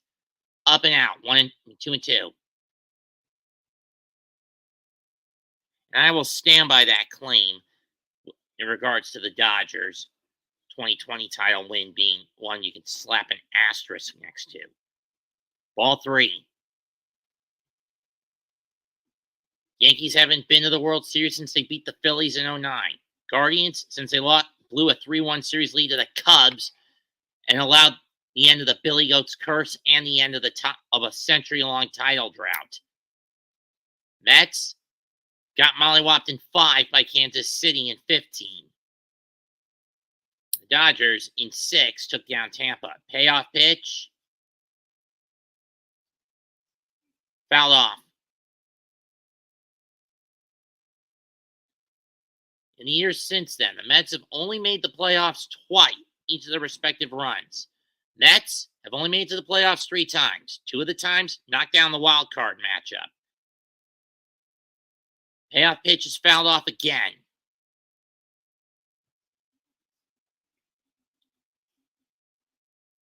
The Yankees, multiple playoff appearances, at best getting knocked down the ALCS, usually by the Tigers or the Astros. At worst, knocked out in the wild card round. And Winker gets walked high and out, ball 4. At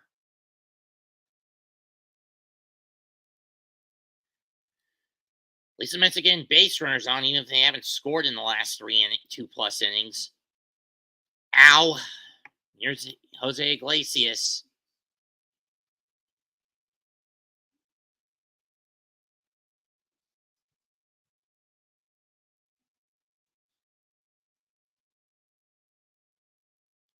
Strike one.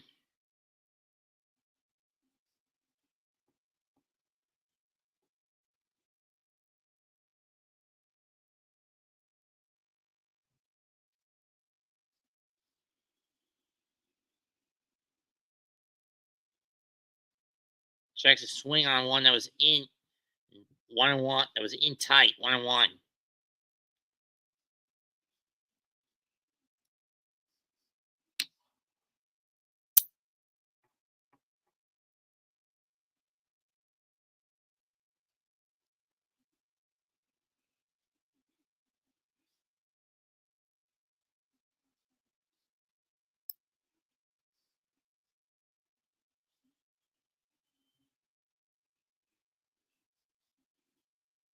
Iglesias lines one, caught by Muncy at third.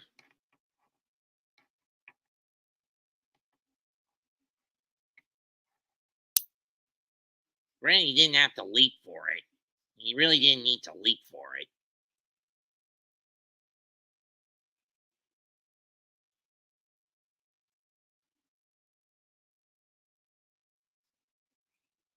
Tyrone Taylor with a RBI double back in the second, which basically caused the floodgate to open.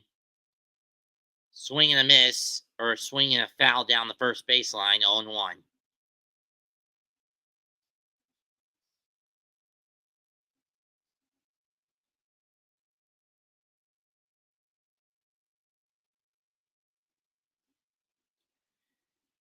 Taylor's biggest problem this year when he's at the plate has been his over-reliance on his aggression. Down the left field line and foul. Hit the ball girl and left.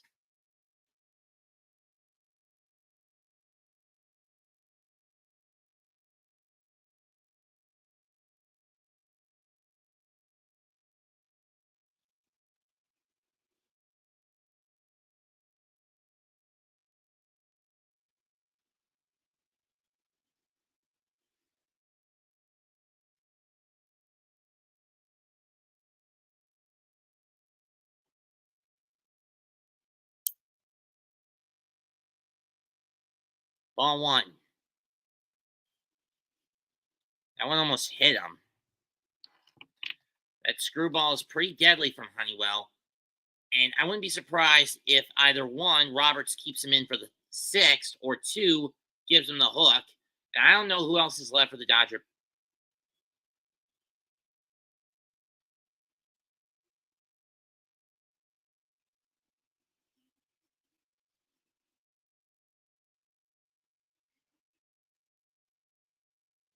Mets challenging the call of a ball with no hit by pitch, and it looked clearly as day to me that Taylor got hit.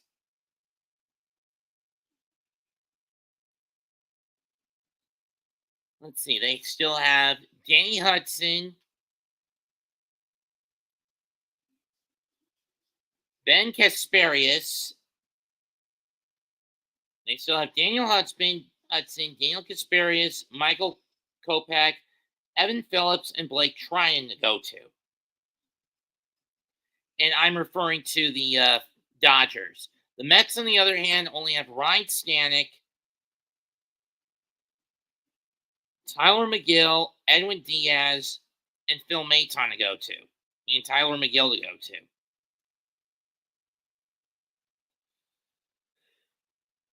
Call is confirmed. Taylor got plucked.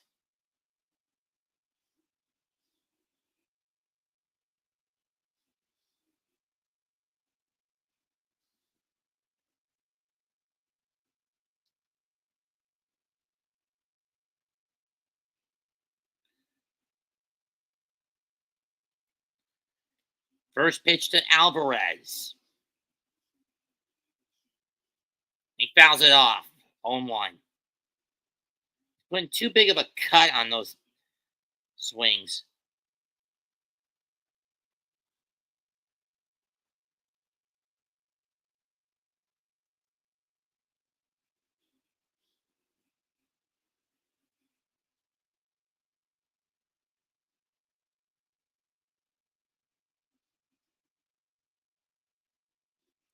Chases one up and away, and he misses. High heater, 0-2. Ring conspiracy.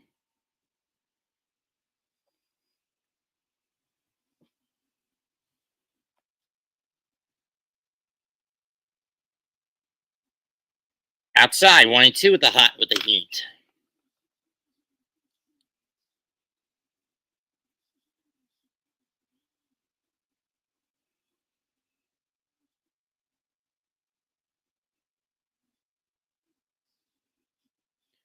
One, two pitch, and he pops it up again, you motherfucker. Putting too big of a cut. That one's caught by Pages to end the inning.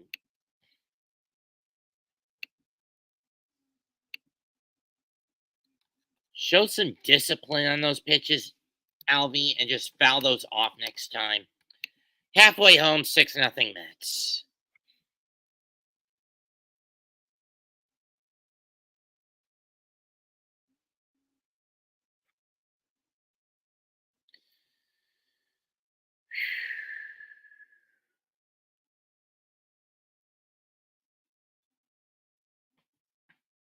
Ow.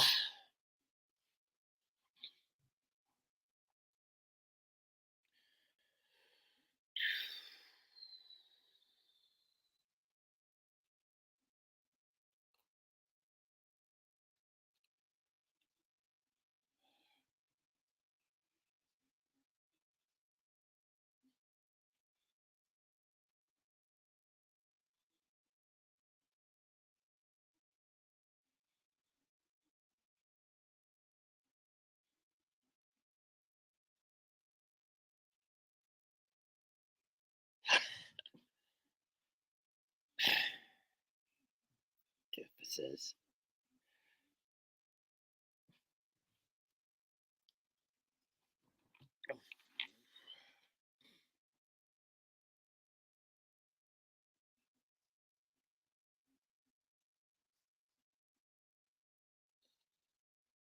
This.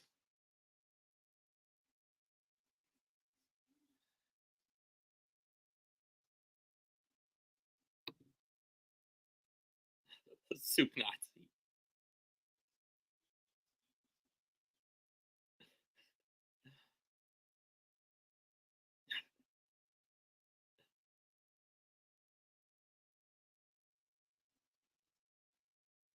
The soup Nazi.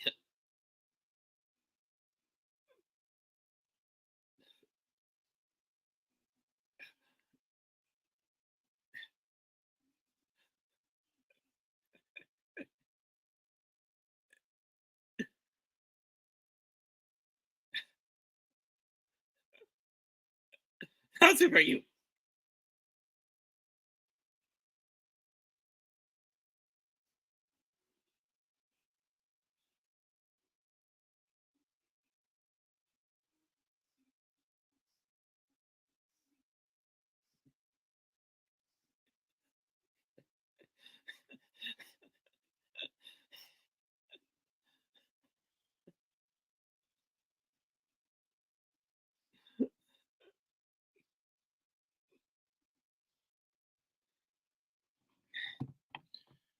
First pitch to Muncy is a ball that nearly clips him.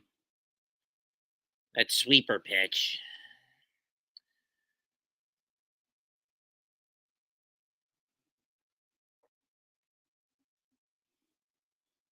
Fouls the sinker off, 1-1. Down the right field line, but it hooks foul. Keep that a little straighter and it would have hit the pole. Well, the Dodgers would have been on the board. So far, 6 strikeouts, 2 walks, 1 hit given up by Manaea.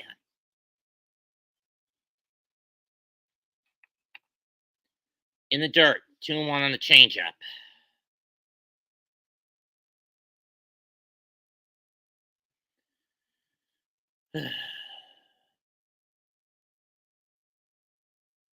Goes with the sinker again. This time it doesn't even sink. 3-1.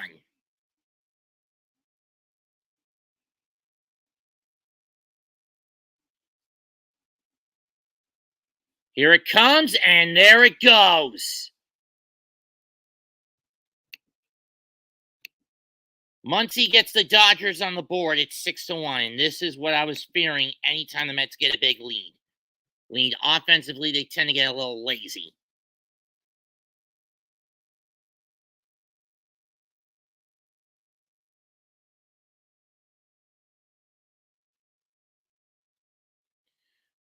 Muncy with a bullet to deep right.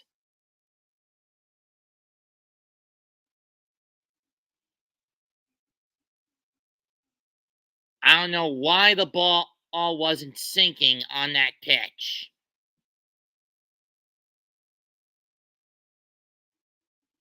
First pitch to Kike, strike one.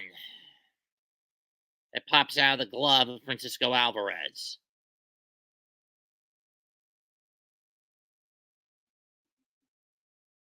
Career postseason bomb number 12 for Max, his second of this postseason. Changeup, 1-1. I don't know why the heck Manaea is going to his breaking stuff right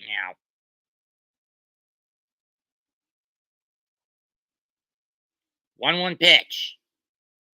Foul to the backstop, 1-2.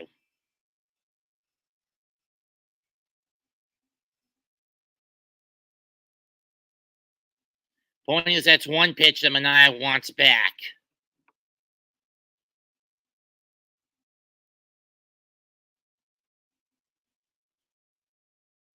Fly ball to right field. Marte under it, one down. And he makes the catch, one down.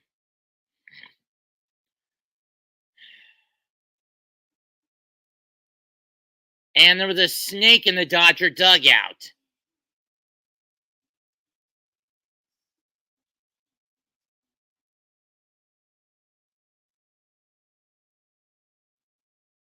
I can't believe there was a snake in the dugout for the Dodgers. Ball one to Pages. I mean, granted, it was a very small, non-venomous snake, but a snake nonetheless still a danger in the dugout. That's fouled off to the backstop, 1-1.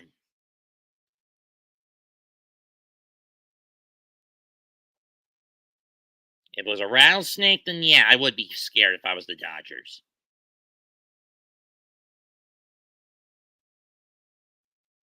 Swung and missed 1-2 by Pages.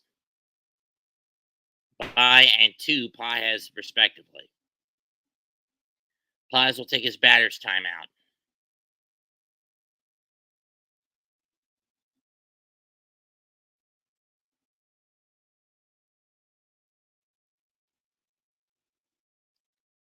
Up and away, 2-2. Manaea's pitch count now at 70. He's starting to get a little sluggish. But again, this is not when I would want to pull him out. Swing and a miss, strike three, tipped into the glove, 2 down.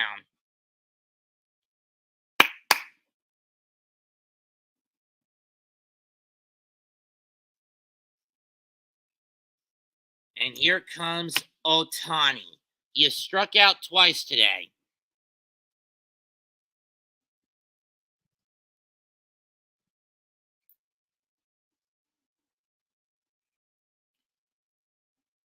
Ohtani's been at the plate twice, and he struck out twice.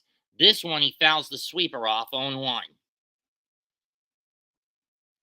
This is the third time to the order for Manaea, and this is usually when he gets a little caught into trouble.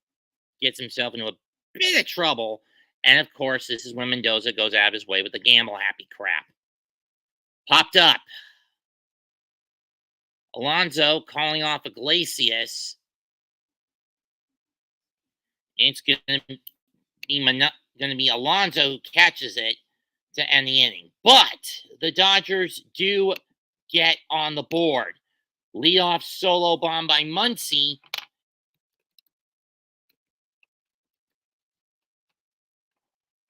Through 5, Mets 6, Dodgers 1.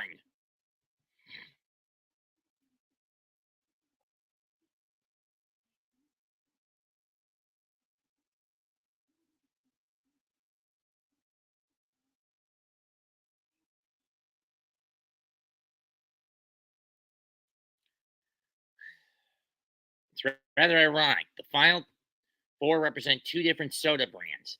The Mets and the Dodgers represent Coca-Cola. The Yankees and the Guardians represent Pepsi-Cola. Ow. And the Mets have only been representing the Coke, the red brand, the red soda since 2016.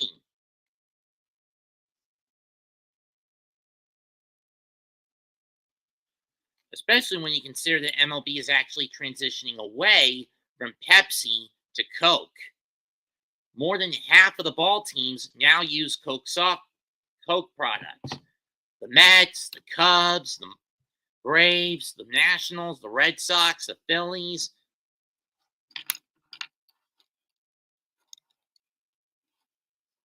The Blue Jays, the Rockies, the Astros, the Rangers, the Rays, the Giants, the Dodgers, the Angels, the A's, the Mariners.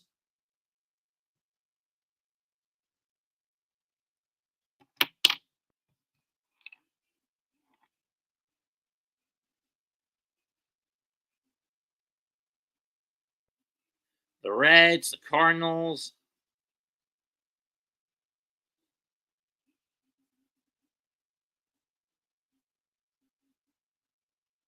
Oh, and the Padres switched to Coke recently. I wasn't aware of that.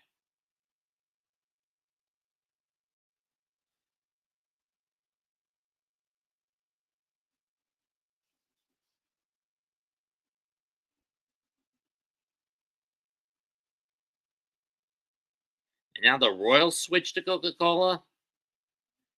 Sheesh. Are there any teams left that are still loyal to Pepsi?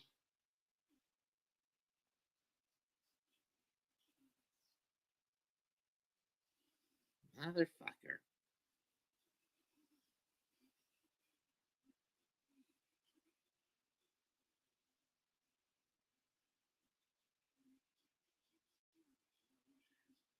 First pitch to Lindor is a ball.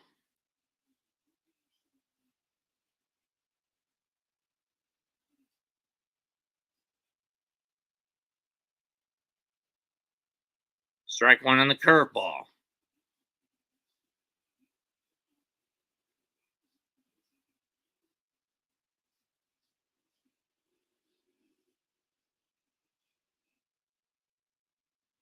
Two and one.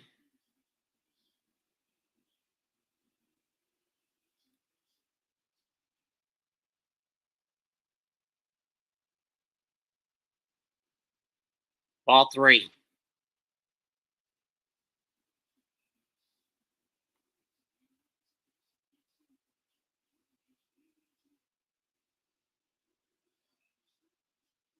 That's fouled off. Full count.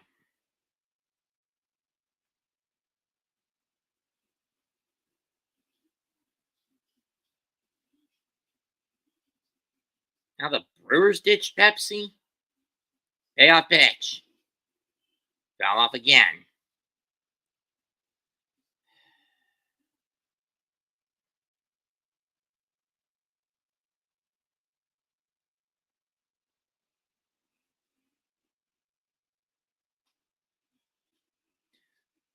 Off the glove of Hernandez for a base hit.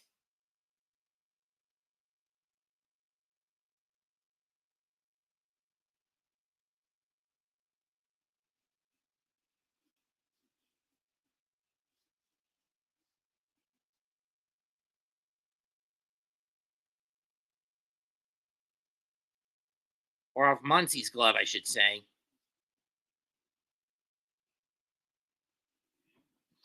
And they're going to say it's an E5 on Muncie. I thought that was a hit.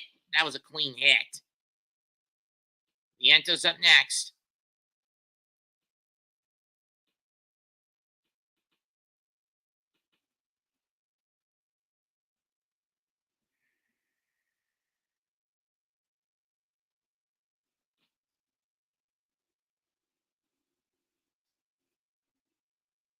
Two and 0.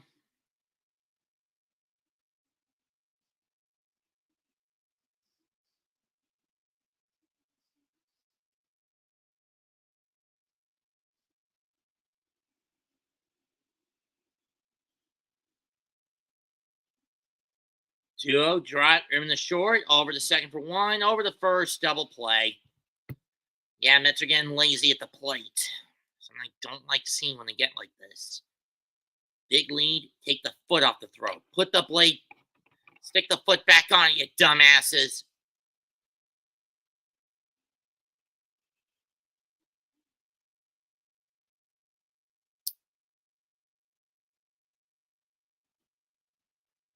Because everything that ends up like this is more of a chance the Dodgers can get their way back into this. Here's Nimmo.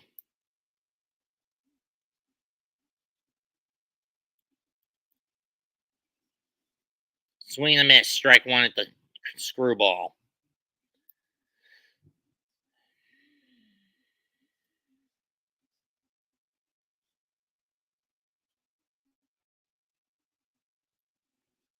Ball one. Question is, who do you go to? Do you keep Manaea in there for the 6th inning and then pull him out for either Stanek, McGill, or whoever? 1-1 pitch, up and away, 2-1. If you're Carlos Mendoza.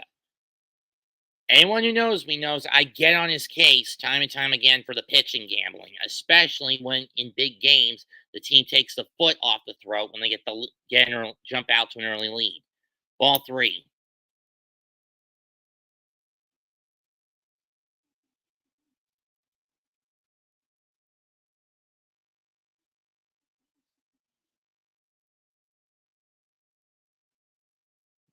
Takes strike 2. I don't know why he didn't go after it.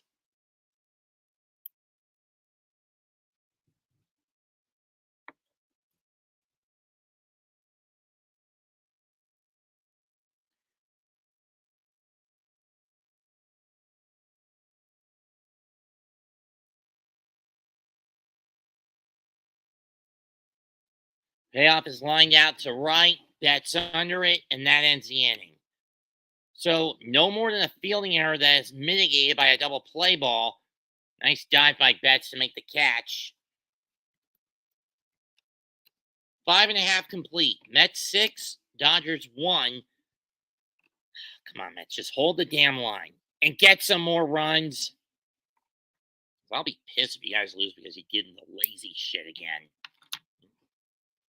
Did your offensive sloth thing again.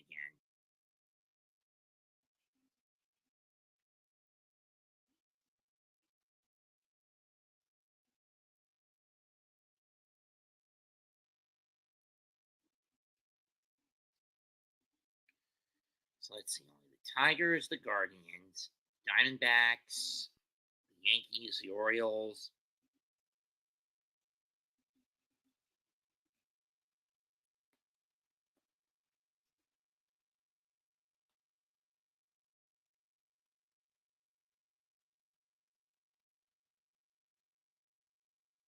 Those are the only 4 Yankees, Tigers, Diamondbacks, Orioles, Guardians, Twins. Those are the only 6 that have any Pepsi products left in their stadiums. How sad.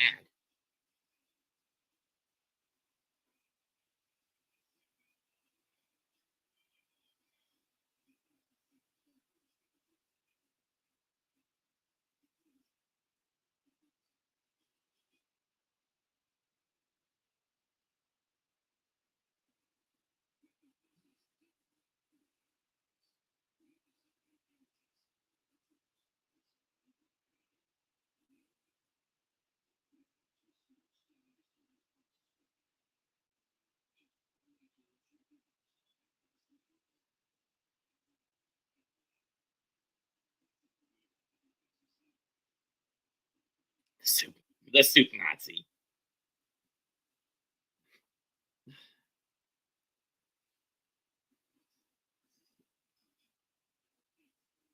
The soup Nazi.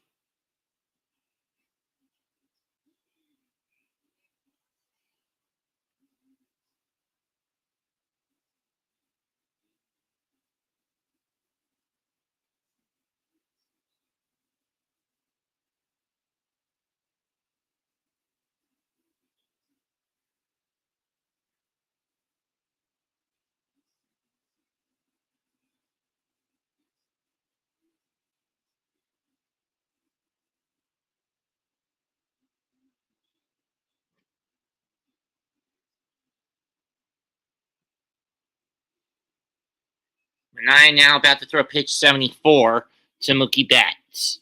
First pitch, strike one. It's a sweeper right over the plate.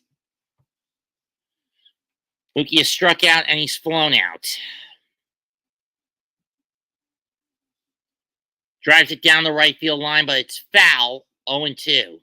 Manaea had a game of his life against Philly in Game 3.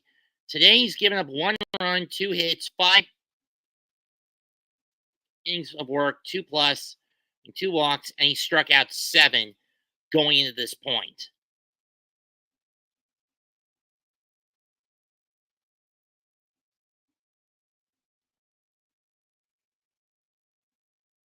Oh, 2.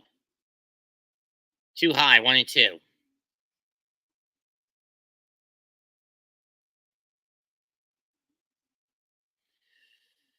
Really nothing doing so far for the Dodgers today. 1-2 Mook. Takes it low, 2-2. I don't know why Manaea set up that low in the dirt, especially when you know Mookie's not going to chase. In the first game, against a collection of hitters, the first 4 of the Dodgers bats were 5 out of 15. Today they're 0 for 8 as Betts fouls that one off and will do it again.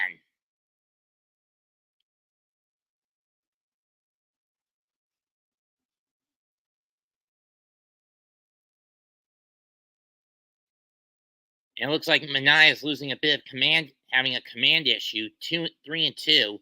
But still, I don't think Mendoza would be that stupid to pull him at this point. Payoff. Ball 4. Yeah, something's wrong with Manaea's command at this point if he's giving up leadoff walks and homers at the midpoint of the game. But again, like I said, this has been a habitual thing with the Mets. Get a big lead, fall asleep at the wheel, and you allow your opponents to sneak in through the back door. No matter how good your starting core is, you need to keep your foot on the throat when it comes to the offense. I mean, offensively, you need to keep your foot on the fucking throat. And that's something Mendoza does not tend to preach a lot of the time. Ball 1 to Teoscar Hernandez.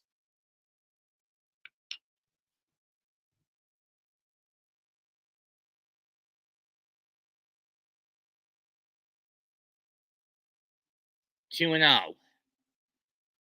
Yeah, Manaea's command is starting to get away from him a little bit.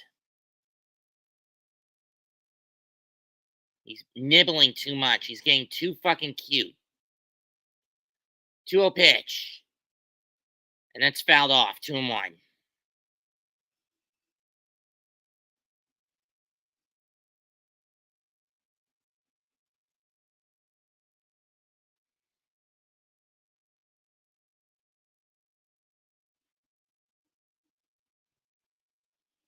Dodgers fans starting to come alive.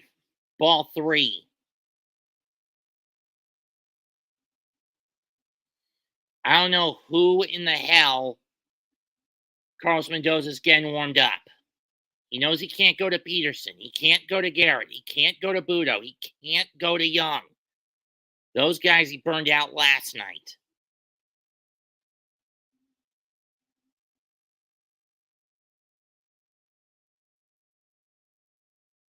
For the plate, you son of a bitch.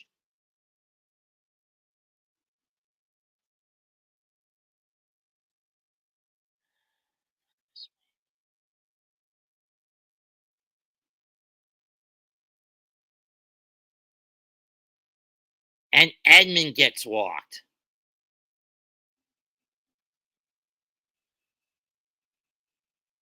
And here comes Mendoza to make the pitching change. Who's coming in?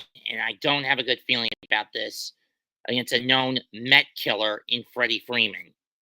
Or Hernandez gets walked, excuse me.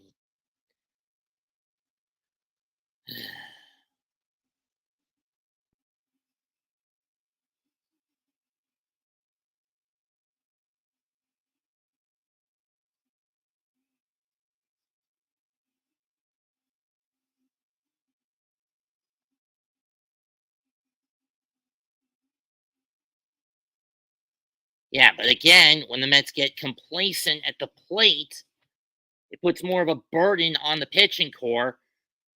And this is a case where a 6-run lead could evaporate because of plate complacency, because of offensive complacency. Something I criticize Mendoza for because he doesn't preach keep the foot on the throat. Because he's not one to be willing to keep the foot on the throat. Freeman takes strike one.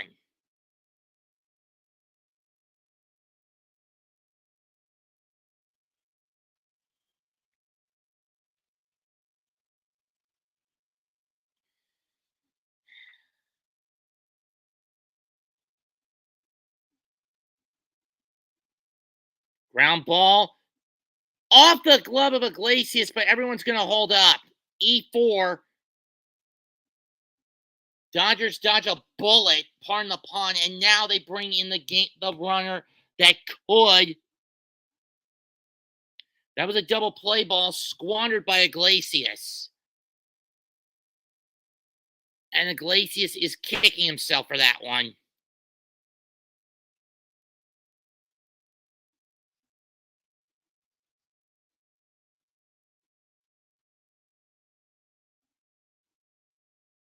If he got his glove a little higher, he would have cut it off.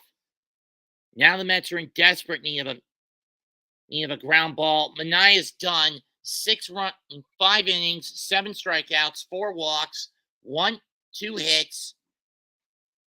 And I'm getting fucking nervous. Who's coming in to replace him? If it's a bad pitcher, I'm going to rip Manaea. I'm going to rip Mendoza a new asshole for blowing this game because of his incompetence and telling the guys to get lazy at the plate. You do not want to go back to New York in a 2-0 hole on Wednesday.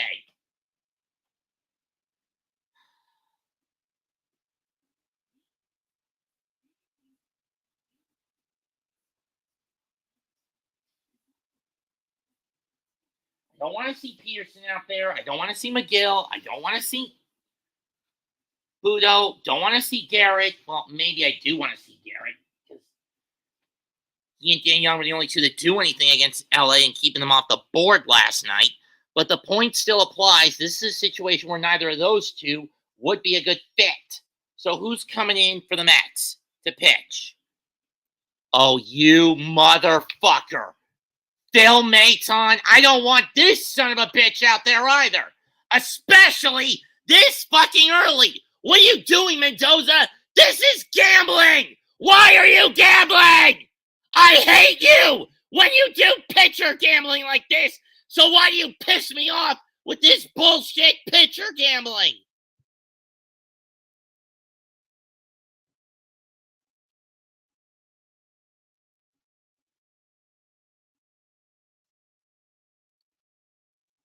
No one wants Maton out there. What the fuck are you doing?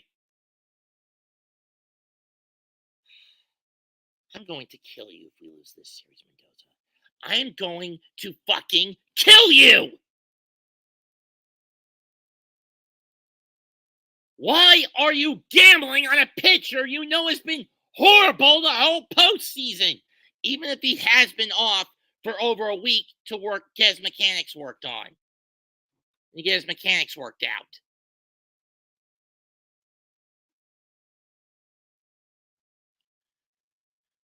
This is not the pitcher I wanted to see out there. First pitch, strike one. Especially a guy who throws soft shit like Maton. Cut fastball gets in. In this postseason, he has been horrendous.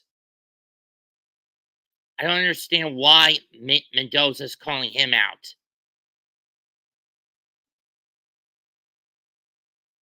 Ball one. Seriously, this is a gamble I am not agreeing with. Will Smith at the plate.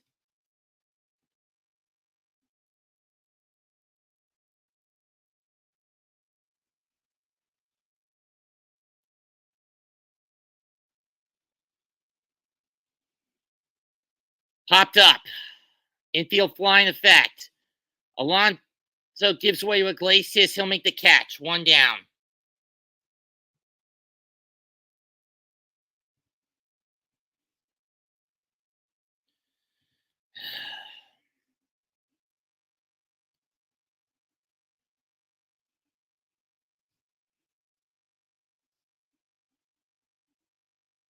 We need a double play ball here, boys.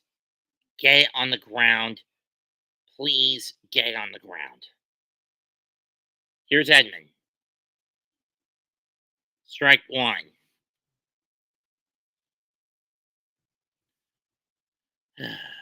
Edman has grand slammed twice in his life.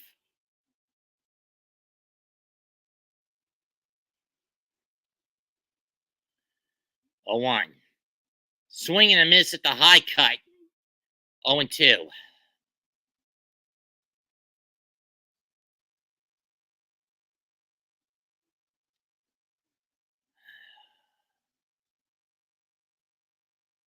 Need a grounder here, Phil.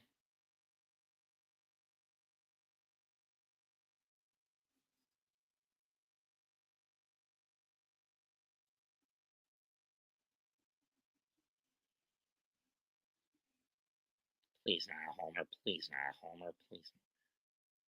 Ground ball, base hit. That's going to get 2 home.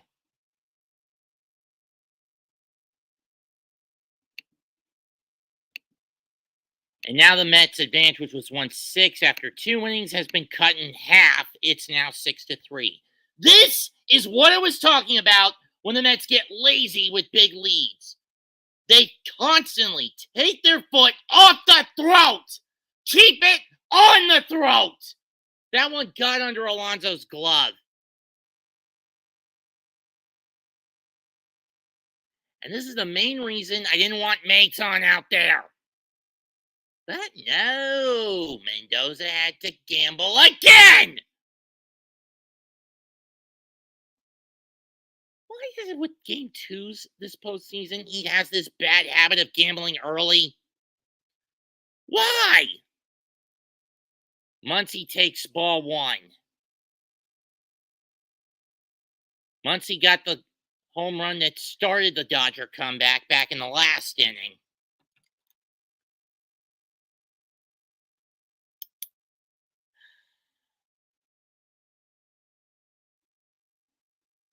Ball 2. Again. Why is Maton on the damn mound? I did not want to see this son of a bitch for the rest of the postseason. If it was McGill, if it was Peterson, fine. If it was Garrett, fine. What's the logic in bringing in Maton?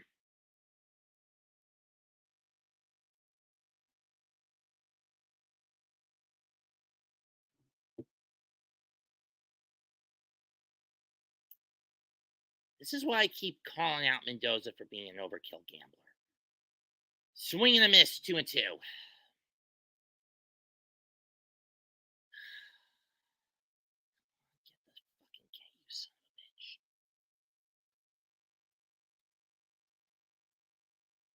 Ball 3, full count, which means Edman will be taken off. And Smith will be Smith will be taken off.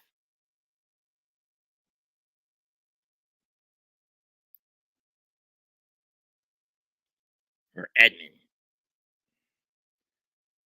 And Kike's up next. And if he gets a salami, it's on your damn head for this, Mendoza.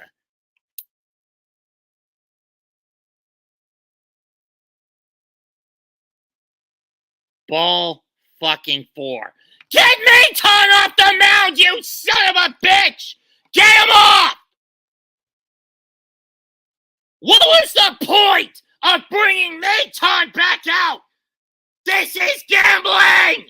I hate you, Mendoza, when you do this bullshit pitcher gambling! I hate you!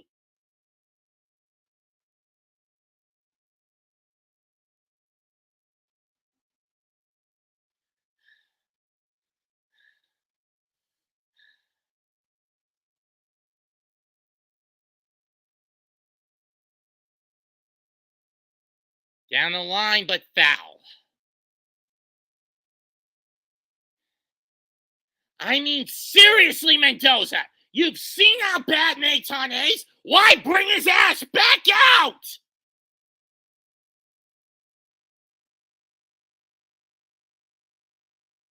Why? Why torture me like this? I didn't want this son of a bitch back out there.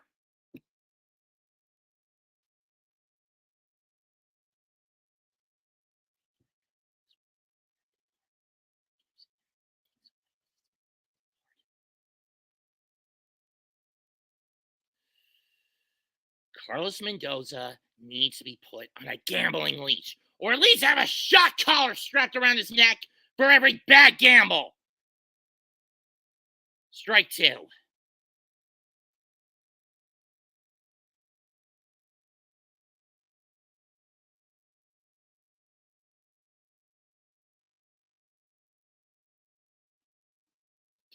strike three. Please.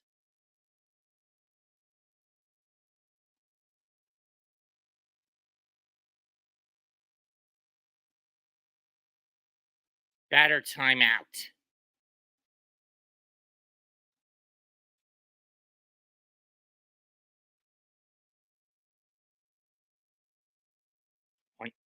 Ground ball. Vientos to third for one over the first. Did he get him? Yes! Double play!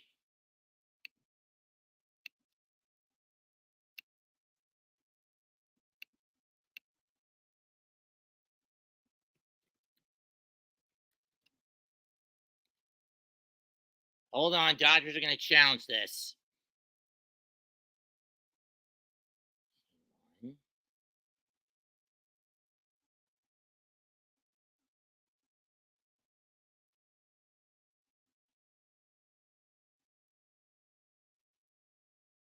He's out.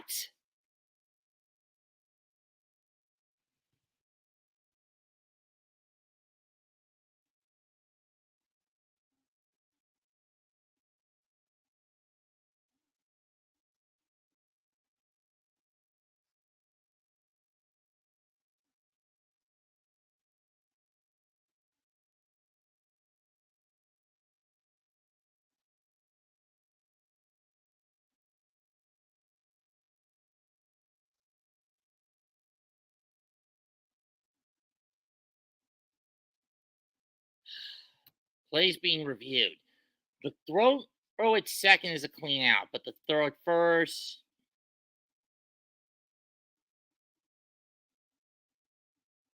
He's out. Thank God. We go to the seventh, but the Dodgers do add a couple more runs. Through 7, through 6. New York Mets 6, Los Angeles Dodgers 3.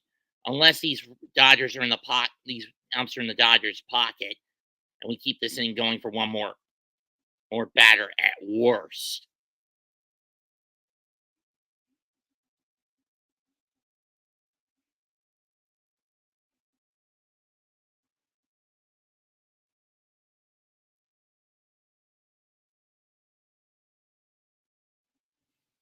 Yes! Dodgers lose both their challenges. And the Mets dodge a bullet. But they still take an additional bullet. But they still get hit with 2 more bullets. Through 6. New York 6, Los Angeles 3.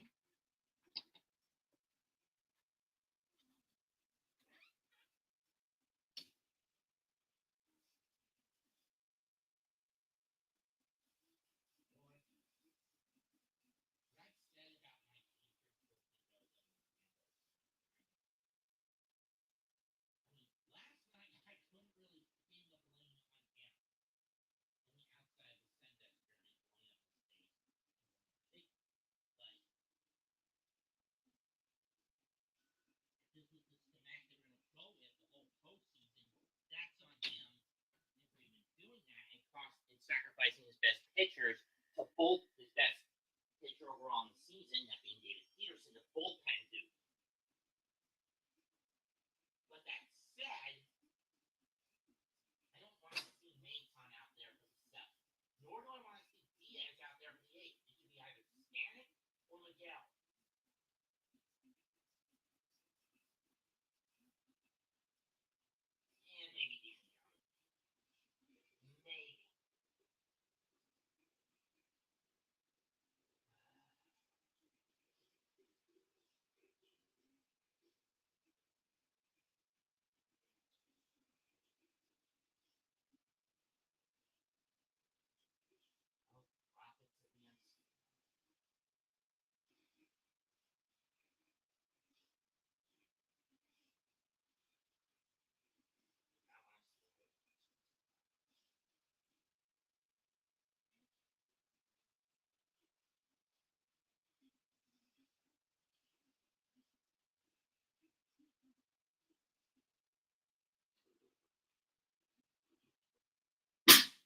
Pete Alonso leads off for the Mets.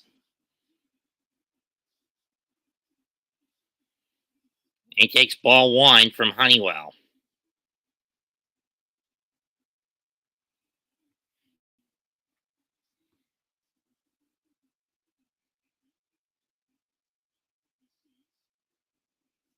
Swing and a miss. Strike one on the slider. Come on, Pete. Give me a whack. Give it a whack. Going to the slider again, and Pete chases again. That was probably one of his biggest weaknesses in the regular season. Off-speed pitch shit that was low and away. Honeywell has only walked one batter and only allowed a walk in two bats and in a fielding error.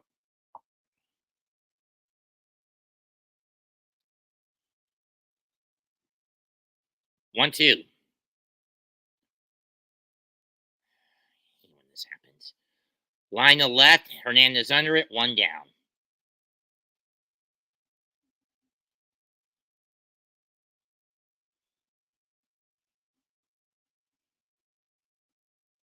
College Football Friday is number 2 Oregon goes to war with Purdue at 8.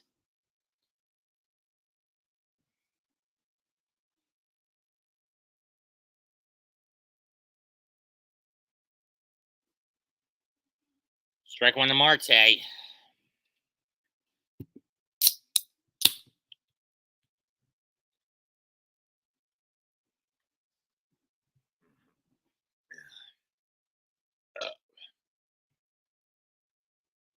Ball one.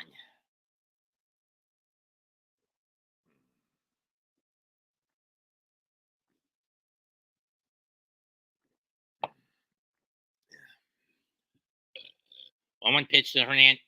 That's driven down the left field line. It's a fair ball. Marte's going to get to second easy with a 1-out double. Bounces up the wall. Hernandez will scoop it up, and Marte will stay put with a double. He will hold up with a double.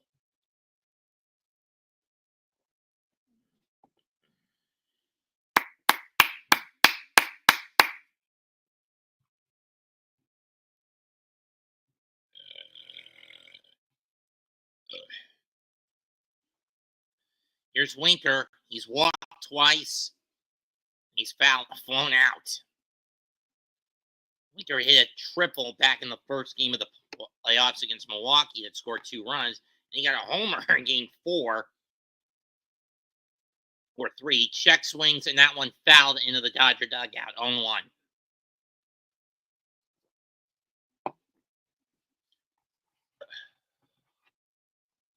Mets have scored 23 of their runs in the 6th or later this postseason. But they were held in check last night. And so far, they've been held in check this afternoon. 0-2 to Winker takes strike 2. Come on, Jesse. Get into the outfield. Let's move Marte up. At least another run to get some insurance. Way upstairs, 1-2.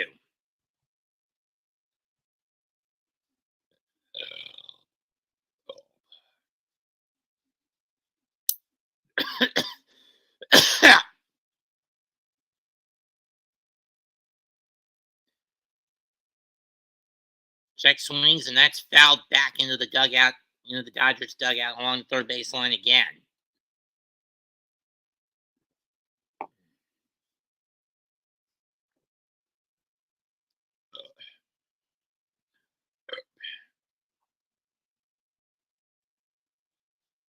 1-2.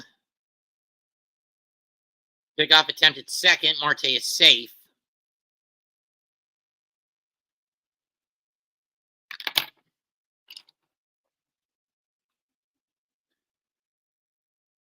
Now a lot of activity in the Dodger pen. 1-2. And down he goes, chasing a fastball. Ball on the corner. On the inside part of the center corner. Center in, center out. Here's Iglesias.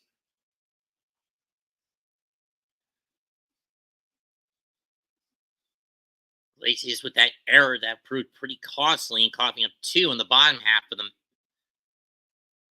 Mets.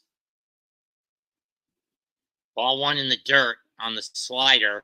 You got to wonder, when is Davey Roberts going to make the pitching change? I mean, 53 pitches. It took him that long to get rid of Knack.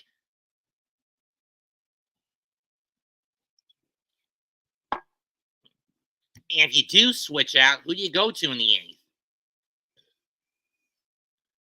Ball 2. And who do you go to in the 8th if you're Davey Roberts? Do you go to Evan Phillips? Do you go to your closer? Do you go to someone else? You can't go to Vesia. He's out with an injury.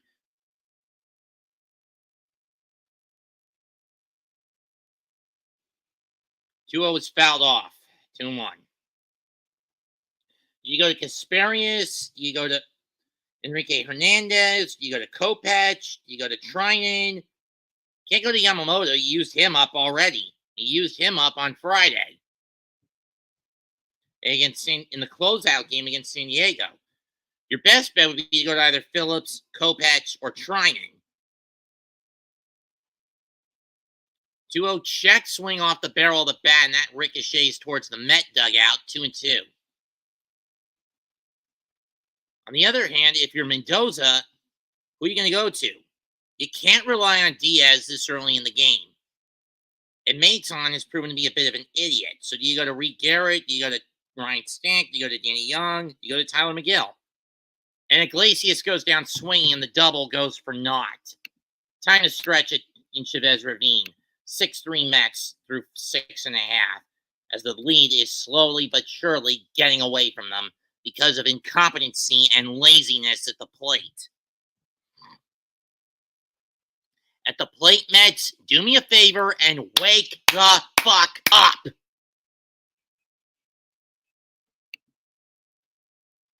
If you're in a horror movie, you make bad decisions because it's what you do.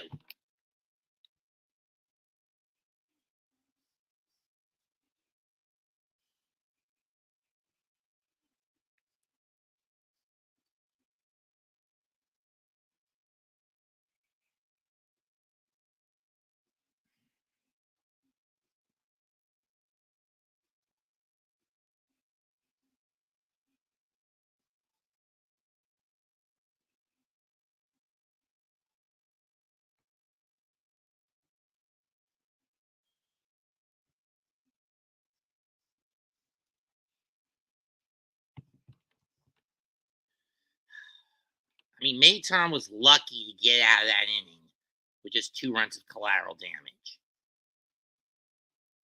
If you want to leave him out there for another inning, be my fucking guest, Mendoza. But me, I go to Stanek. I go to either Young, Garrett, or Stanek.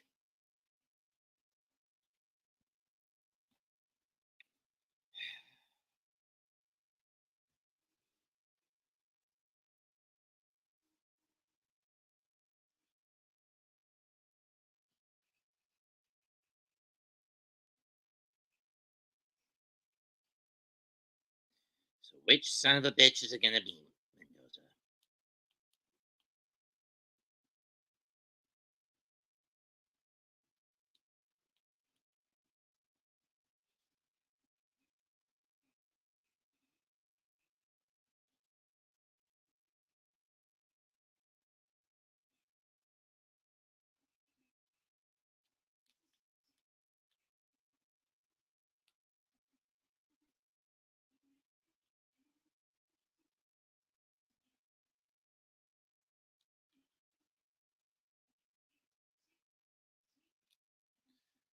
Okay, what the fuck is going on here?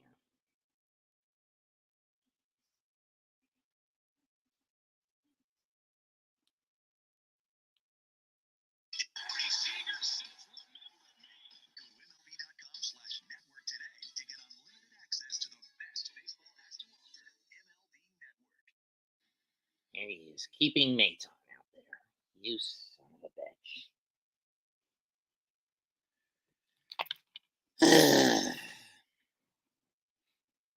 First pitch, strike one.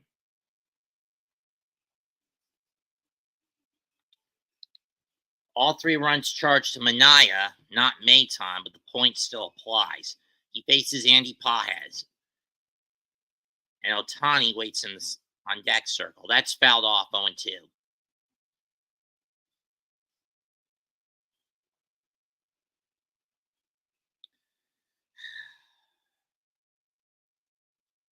And in case Ohtani does show up, which he probably is going to, Stanek waits in the wings.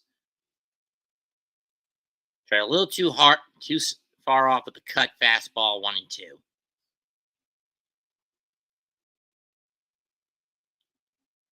Can you stop playing around Maton? Just throw it over the middle of the plate. Fucking idiot.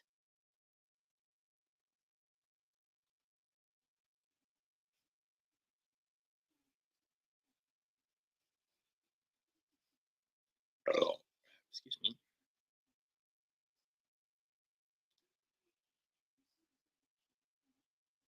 Stanek waiting. That's fouled off down the right field line. Marte's not going to be able to get to it. Well into the seats.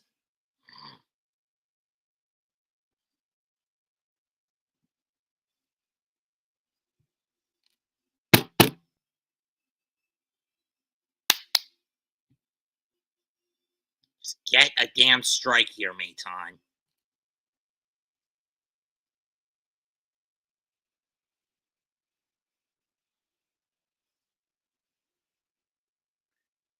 Two. Popped up towards the seats, but this time Alonso's got room, and he'll make the catch to get the first out. Okay, now it's Shohei. I think now's the time you pull Maton and get Stanek in there, since he's better against righties than Maton is.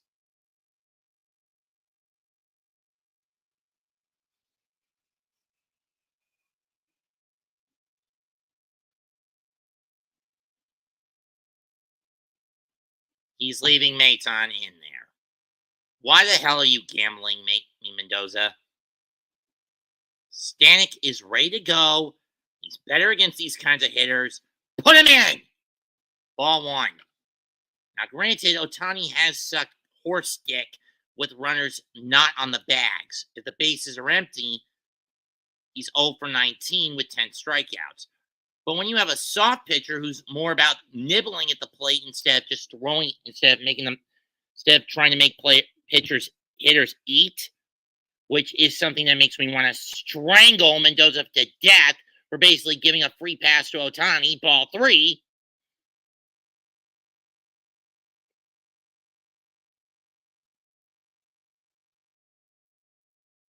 And there's ball 4. You know, if you were going to walk Ohtani, you could just give him the free pass instead of having Maton pitch to him. You son of a bitch!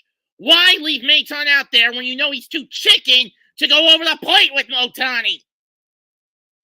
It makes no sense! Thank God we're getting rid of him. Get your ass out of there, Maton. You did good for what you had today, but still, I didn't want you out there to begin with. Get out of there! Shoo! Beat it, you son of a bitch! And here comes Ryan Stanek.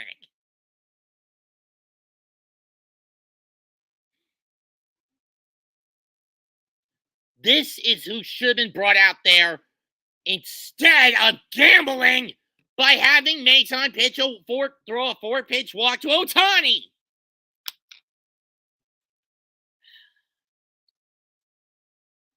Like I said, I hate, and I put emphasis on hate, Carlos Mendoza when he does stupid gambles like that.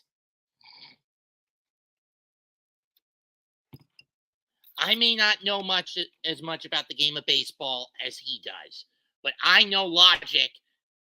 But I know bad logic, and I know bad gambling when I see it.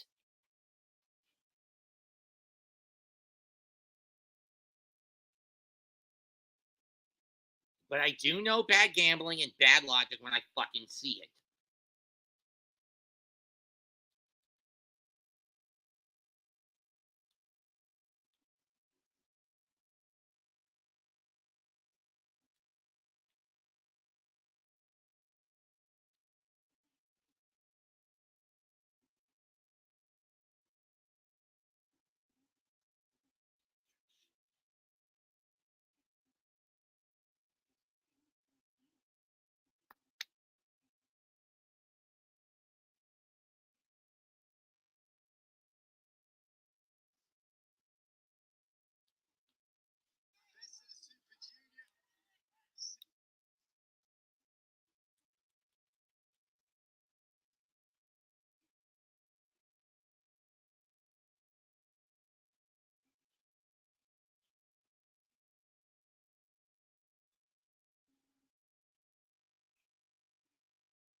Ryan Stank in the postseason has only given up one earned run in the 4 games he's pitched in. This is his 5th appearance. Mookie Betts, the batter. And he fouls that one off to the backstop, 0-1.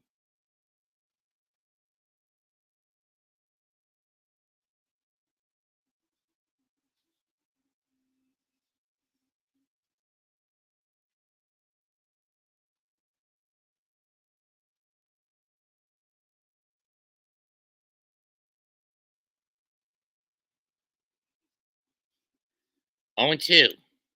Now, we know Ohtani is a speed demon on the bags, but the question is, will Roberts send him? Down 3, and you don't want to risk it. I don't blame him if he doesn't want to roll the dice and send that Japanese bullet train off from first to second. 0-2, swung on a miss, strike 3.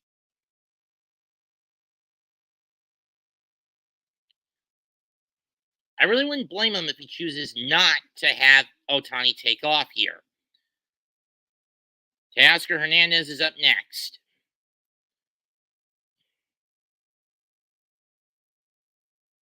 I do want to apologize for my overkill pro-Mets bias, but I am a Mets fan, and I try my damnedest to be neutral, but when this sort of situation comes up and Mendoza acts like an idiot, I got no choice but to go off on him in a negative sense. Strike 1 to Teoscar Hernandez.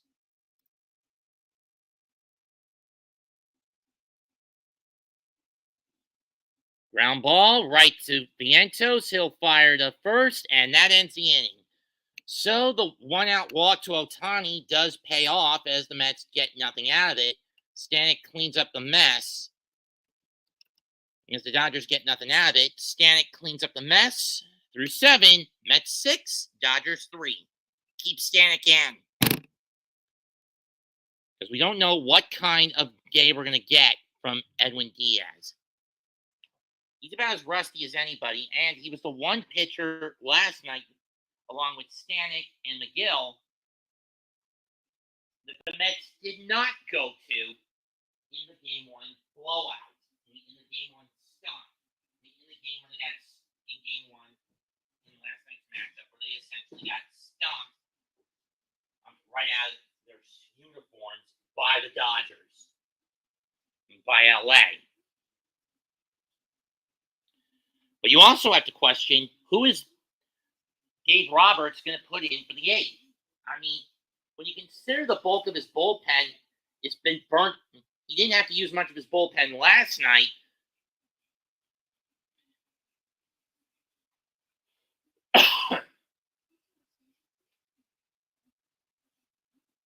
with how reliable Jack Flaherty has been, especially now that he's healthy again, that Jack Flaherty was, especially now with how healthy he is again, and with how healthy he is again. But you gotta look at Walker Buehler, Jordan Yamamoto, Yoshinobu/Jordan Yamamoto, and whatever other star you may have left in your rotation. Yamamoto, don't get me wrong, he had a good outing against San Diego, but offensive product, but that good 5-inning outing he had, and with very few strikeouts, did come at a trade-off. The outing had a trade-off. He didn't get a lot of strikeouts, especially when you consider he spent about half of the regular season on the shelf.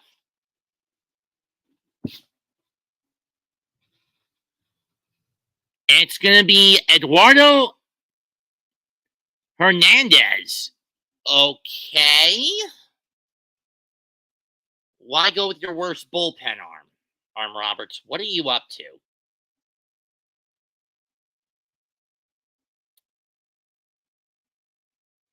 I mean, seriously, what is he up to here? I mean, Hernandez has a 27 earn run average of 27. What's he up to here in the post? What the hell is he up to? I mean, Edgardo Henriquez with an ERA of 27. What's he up to with this? What is he up to with this? What's Roberts up to here?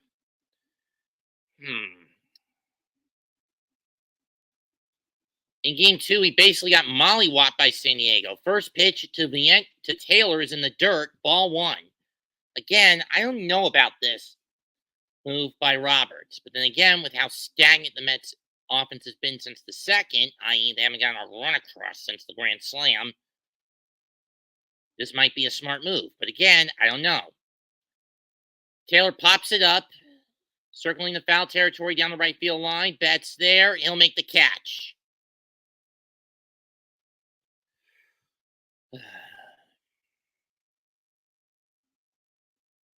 The game started with the Francisco Lindor leadoff solo that broke up a 33-inning scoreless streak for the Dodgers pitching rotation. And then Vientos hit a grand slam. Manaea, 2 runs coughed up on 2 hits, 4 walks, 7 strikeouts.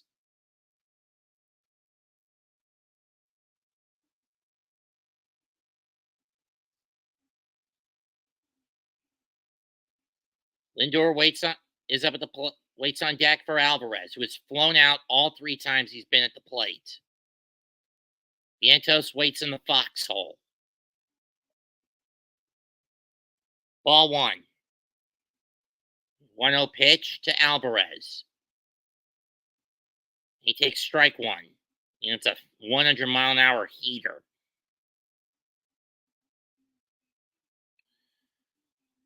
Henriquez has a heater, a cutter, and a changeup.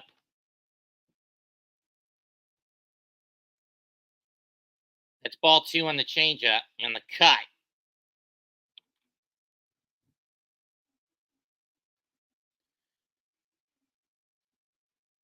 Two 1 pitch.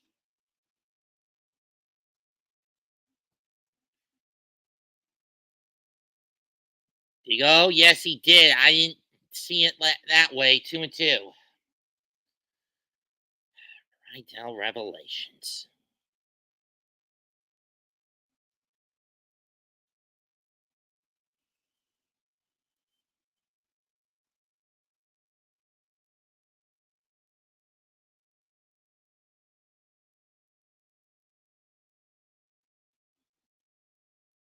Two pitch. Full count.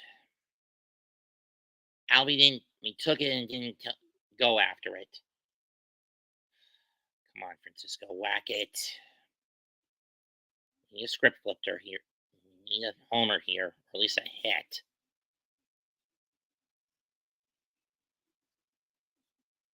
Payoff pitch. Oh, catcher's interference. No, it's a pitch clock violation. Alvarez walks. Interesting.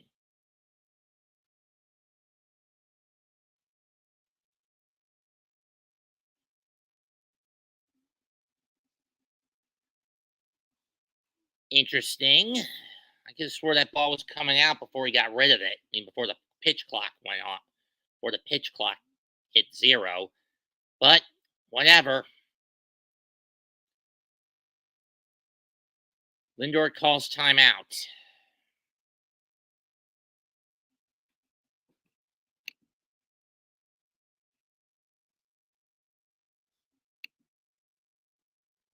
You want in, Mike? Here's the link. Ball 1.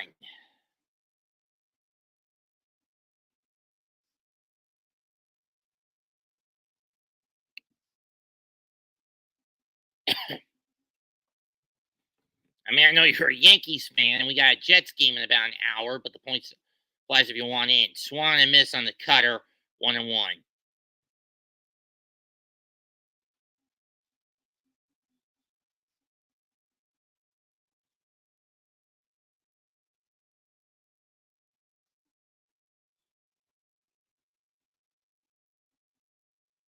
That's fouled off, 1-2. Fair enough. I mean, I'm just asking because I could use some company.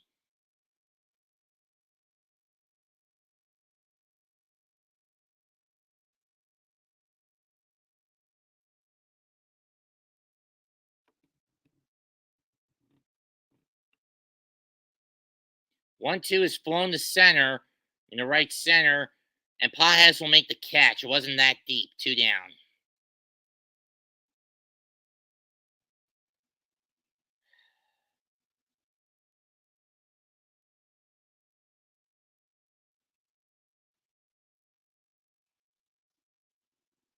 It'll be Vientos, who has the main hit for the Mets in this game. Single, and of course, the second inning grand slam. Ow.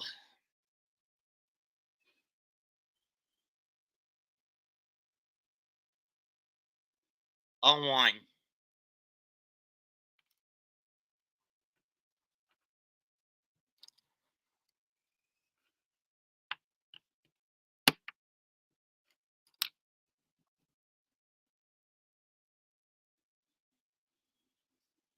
Way upstairs, 1-1 on the cutter.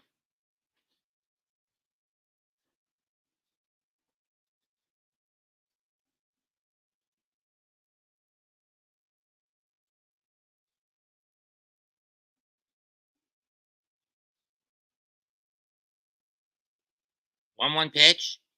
Chop back up the middle. Didn't really need to do that. I mean, didn't really need to throw the ball, but force out for the dot as Hernandez just picks the ball. Edman picks the ball, steps on the bag, and that ends the 8th. The top of the Mets half the 8th with an automatic pitcher violation walk. We go to the bottom of the 8th. Mets 6, Dodgers 3 through 7.5. They'll put Freeman, Smith, and Edman up. Oh boy. The question is here. Do you keep Stanek in or do you pull him out? My view, you keep. My opinion, keep him in. I've openly stated that in high-pressure situations, Danny Young is not reliable. Tyler McGill, not useful in this situation. And you burned up Budo, Peterson, and Garrett last night. And you burned out Buto, Garrett, and Peterson last night. So they're off the table. Along with Young last night. So they're off the table. See, who did the Mets use last night? Garrett, Peterson, Young, Budo. Yeah, can't use any of them tonight.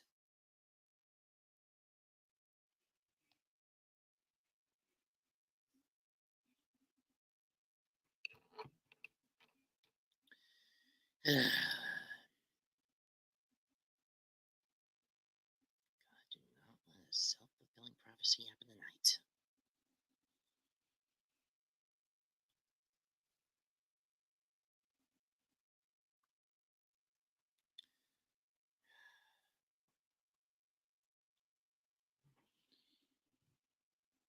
And some defensive switches. Angel Acuna II, Iglesias III, replacing Vientos. The Mets are keeping being their outfield alignment, something that I find a little puzzling. I think usually at this point they put Bader in its center and move Taylor to right. But at the very least, they're keeping Stanek in the game.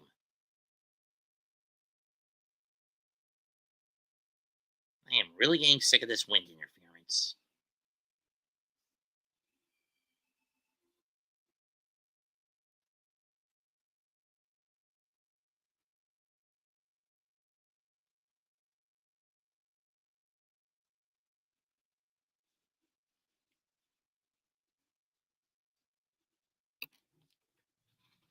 Mets 6 outs away from at least forcing a fifth game at minimum.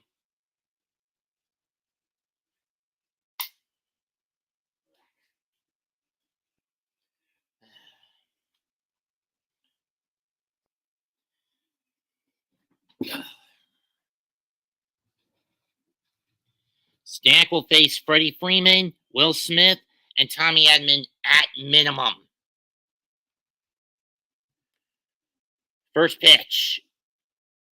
In the low heater, strike ball 1.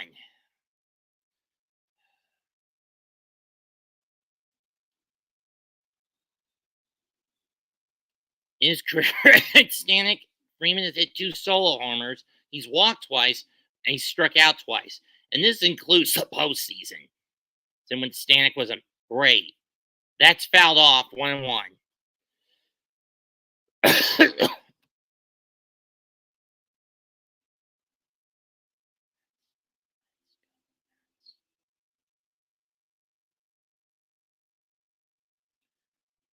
the Dodgers fans.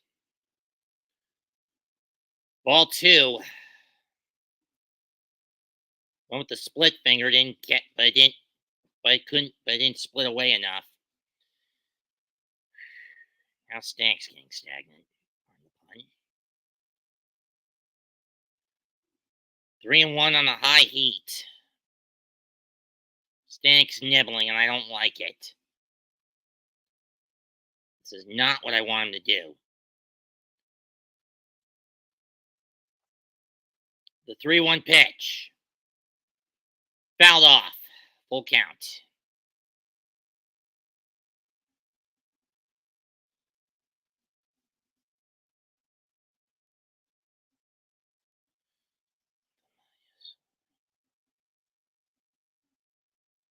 Dodgers are 1-52 when they trail by 5 or more. They trail by 6 today. Payoff pitch. Line cut by Angel Acuna. By Acuna, 1 down.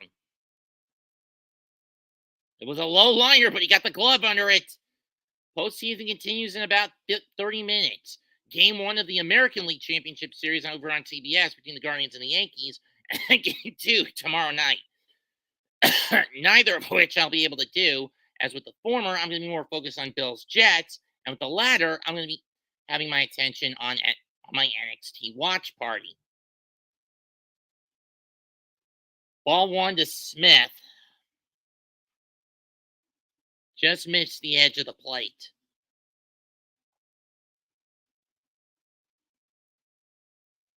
Smith is struck out, lined out, and he's popped out.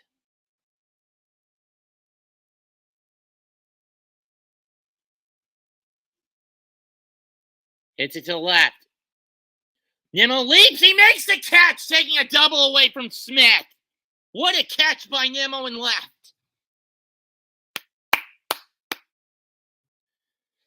Let's go.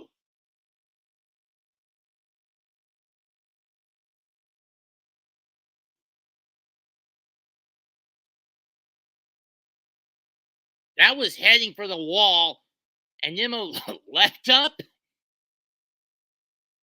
and caught it.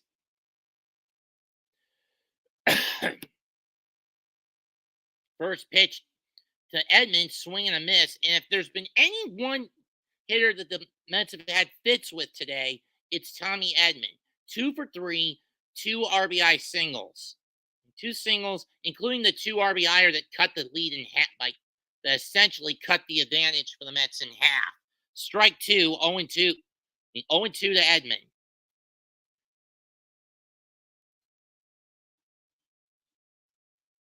Diaz warming up. He's had a rough postseason. I mean, that 8.10 ERA is a case in point for the rough postie. But then again, when you consider that for a 2-week span, he and Phil Maton had been heavily overtaxed from the final games of the season to the wild card and divisional rounds. Popped up, down the line left, Nimmo going over for a look, and it's foul.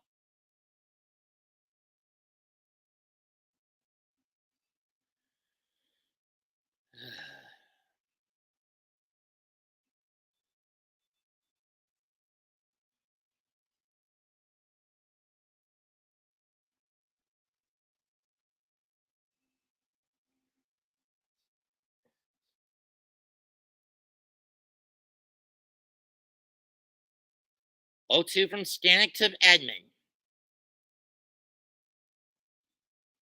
Bounce in the dirt on the split finger. 1-2. I want this game in soon because I got an AIO episode to listen to.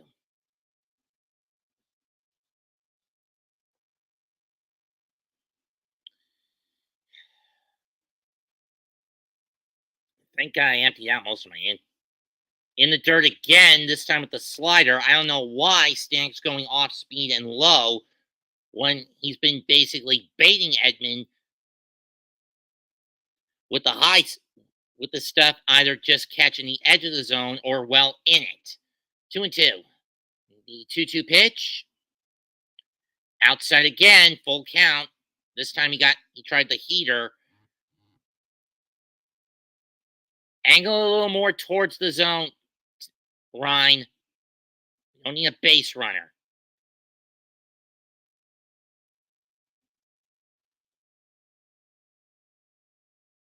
Up the middle, base hit. And this is why I've said Edman has been the one hitter the Mets had problems getting out today. That brings up Muncy. The question is now, do you bring Diaz in for the 4-outer? And for a 4-out save? Personally, I wouldn't. All Stanek needs is one fucking pitch to get an out. At minimum.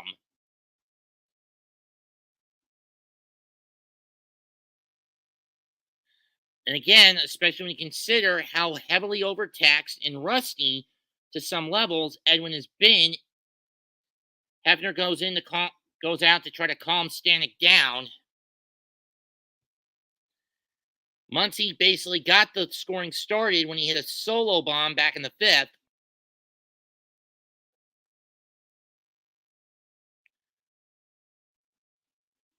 He's also walked.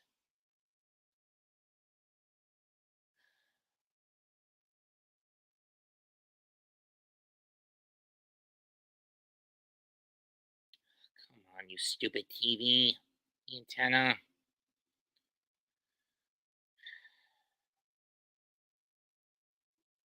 6-3 game. First pitch to Muncy. And he takes ball 1.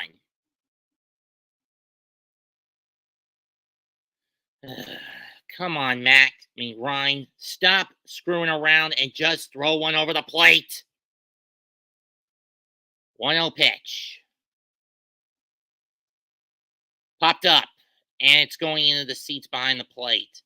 Alvarez was not going to have anywhere to go for that one. 1-1. Postseason homers in Dodger history. Max Muncy one off from tying both Justin Turner and Corey Seager, who have a baker's dozen. Muncy's got 12. I do not want to see him get number 13.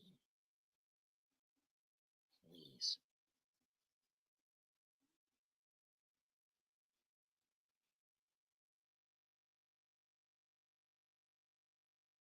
Ball 2.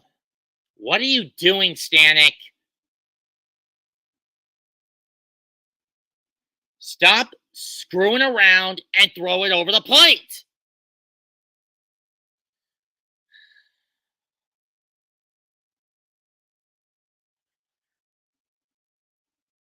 Can we stop throwing away?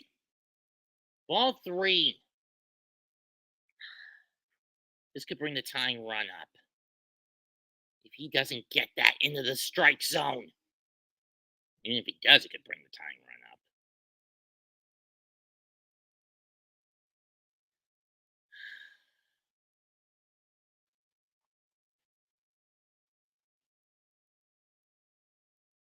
Splitter strike 2.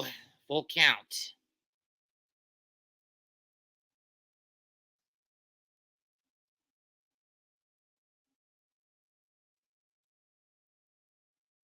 Muncy burns his timeout.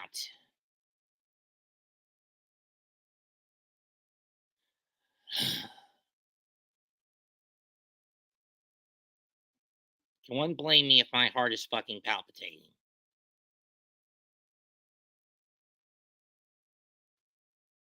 Are you fucking shitting me? He walked him. What is it with these damn baseball script writers? And now here comes Diaz. This is the one moment I've been fearing the most with this game. The 4-out save situation. Like Maton, Diaz has been very bad, has been pretty bad this postseason. Mostly, again, due to the fact that at the end of the season, and the entirety of both the divisional series, the wild card series, and the divisional series, both men got overtaxed. I mean, Mendoza's pitcher gambling, for better or worse, led to both pitchers getting overtaxed. Diaz more so than Maton. Now, he's had almost a week to fully recover. Now, granted, this time around, Diaz has had 5 days of recovery time since the NLCS win in Philadelphia against Philadelphia.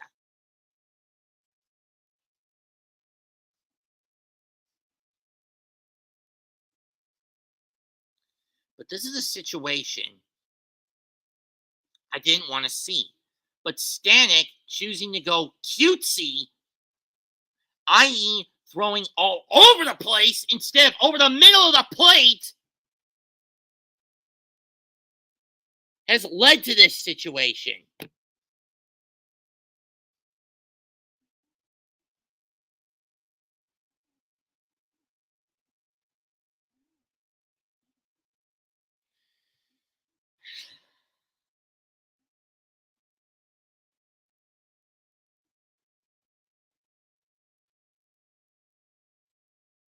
And this would be blamed more on me for suggesting to keep Stanek in the 8th if the Mets blow the lead. But again, I'm not a fan of late inning heroics by the Mets. Sure, I'm happy they've gotten wins that way. But when you consider that Edwin has been plagued with injuries and fatigue because of the incompetency of his manager early season, which is the main reason the Dodgers didn't see him at all back in May.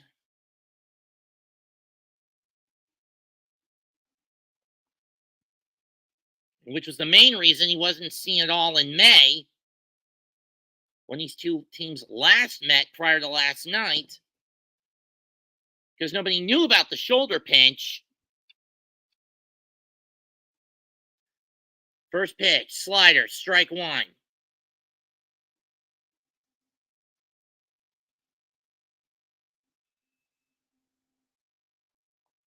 Not to mention his over-reliance on that slider that's backfired on him badly this postseason. Strike 1-1.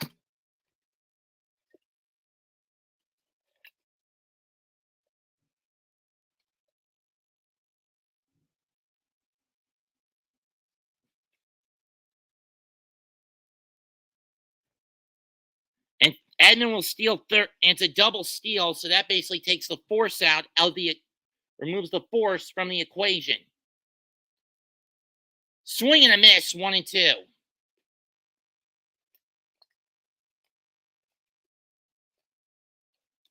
There it is. Come on, get the last strike here, Edwin. Get the strike. Need a strikeout. Pop-up will do. Fly ball to right. Shallow right. Who's got it?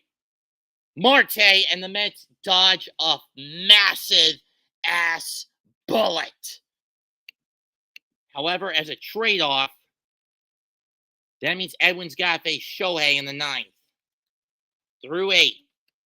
New York 6. Los Angeles 3. That's probably the only trade-off with bringing Edwin in at this point of the game. I've been at this shit for 3 hours. Want to call this last inning with me, Cave? Here's the link.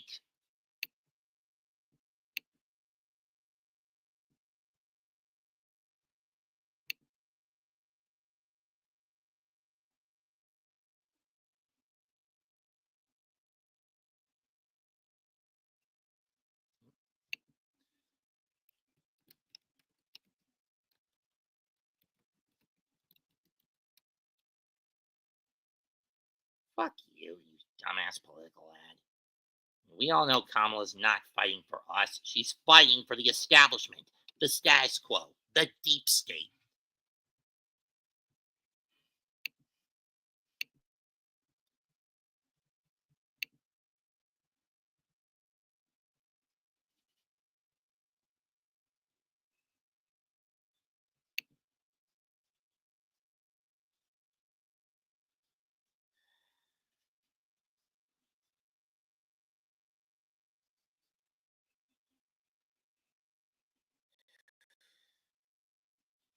Ow.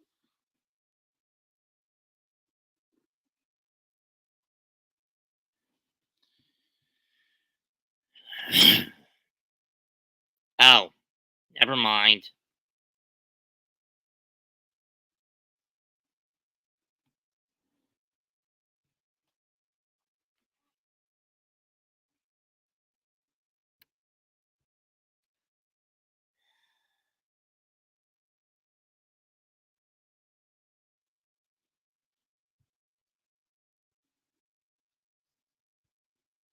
COVID shots are dog crap, folks. Just to tell you, they're fucking dog crap. Mets will have Nimmo, Alonso, and Marte in the ninth.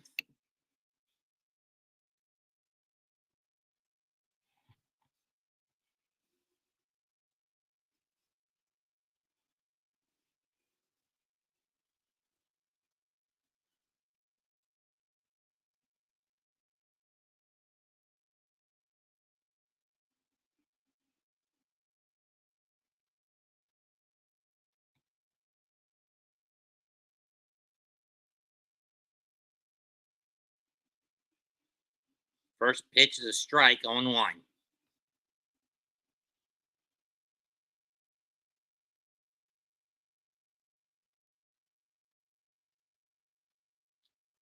High fastball, and Nimmo chases it, 0-2.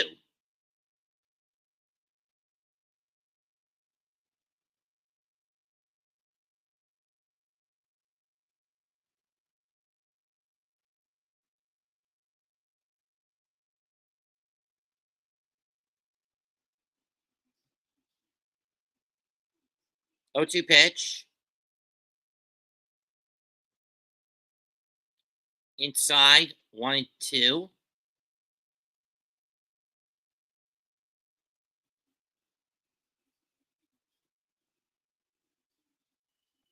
And downswing he goes. All pitches were, first 3 pitches were heaters. Last one was a cut fastball.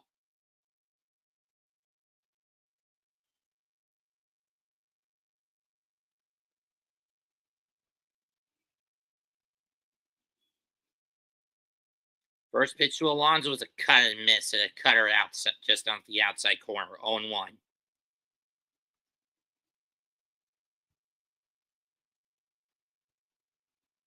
That's a nasty cut fastball.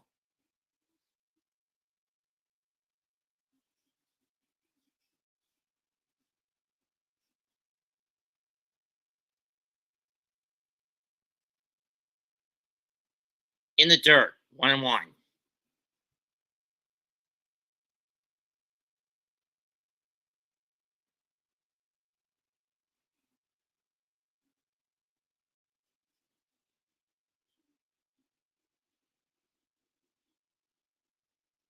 One, two, 1-1. Outside, 2-1.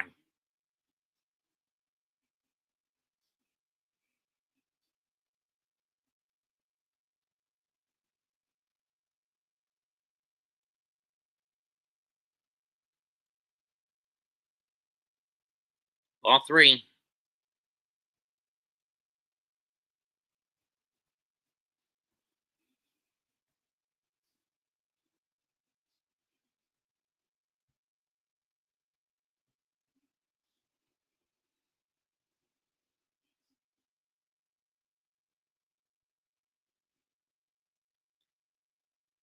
And Alonso actually takes strike 2. The ump jipping him again.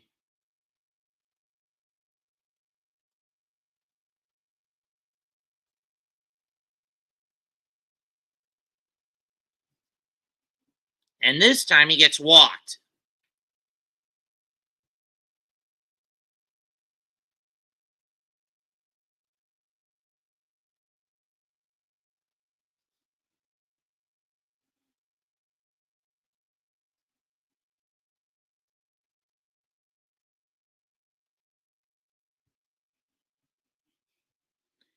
Here's Starling Marte, who's got 2 of the 8 hits for the Mets.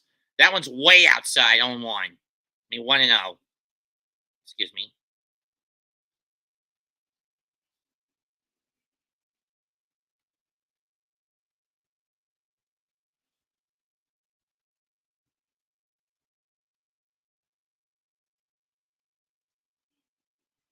One 0 pitch. It's fouled off. Down the third baseline, 1-1.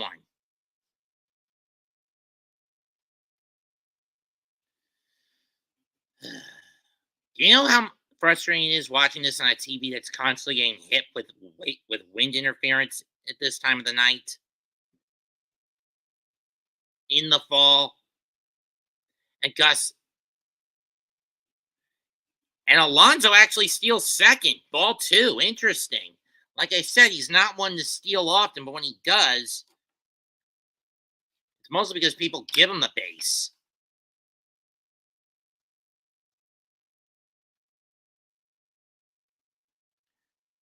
Two one in the dirt, 3-1.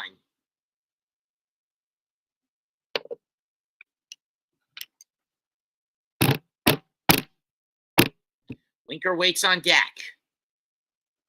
Come on, Strong. Move Pete over. Move him over. Swing and a miss, strike 2. So we got another full count.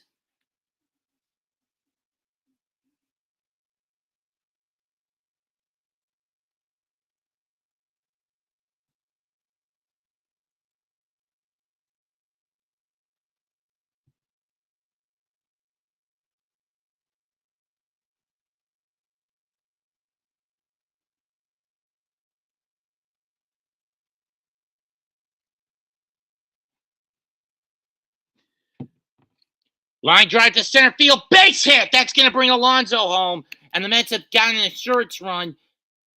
And throw to the plate. He is safe.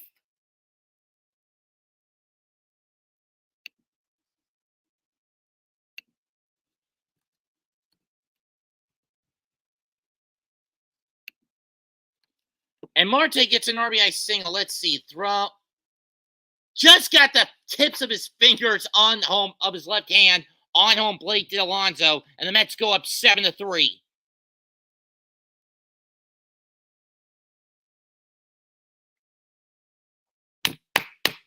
Let's go!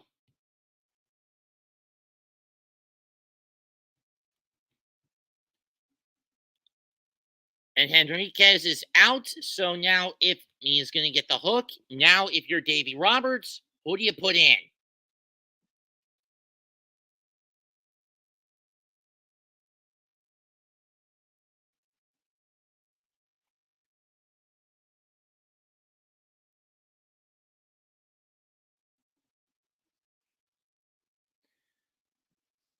Another playoff RBI for Marte. He gets a single and then moves to second on the throw. First pitch to Henriquez, from Henriquez to Winker. That one almost hits him. Ball one.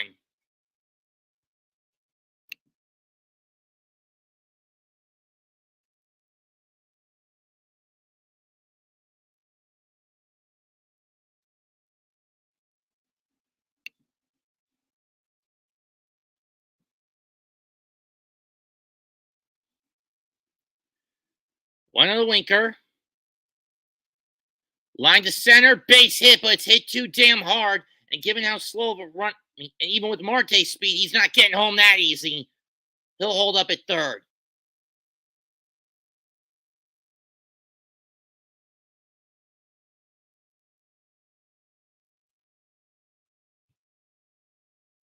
Here comes Iglesias. Who had a bad OMG play in the sixth when he botched what would have been a double play ball. This is a battle of Manager of the Year. When you look at Manager of the Year candidates, the Guardians manager, Stephen Vogt, longtime catcher for various teams, including the Braves, the A's, and others. He's led the Guardians to their first appearance since 2016 to the LCS. For Mendoza, this is the team's first since 15. Strike one to Iglesias on a foul ball.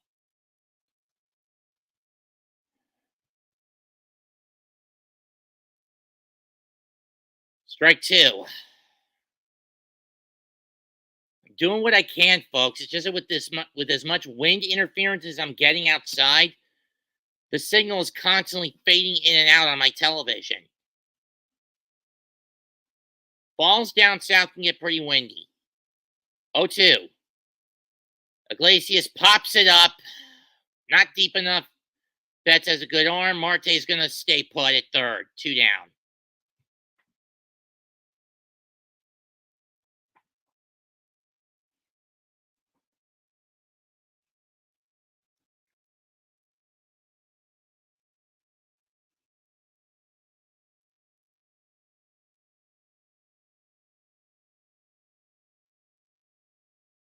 Tyrone Taylor's up.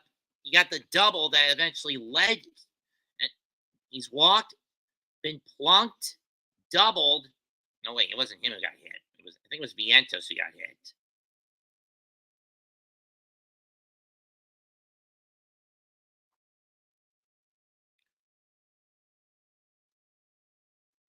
Taylor's had a pretty bad postseason. First pitch, ground ball.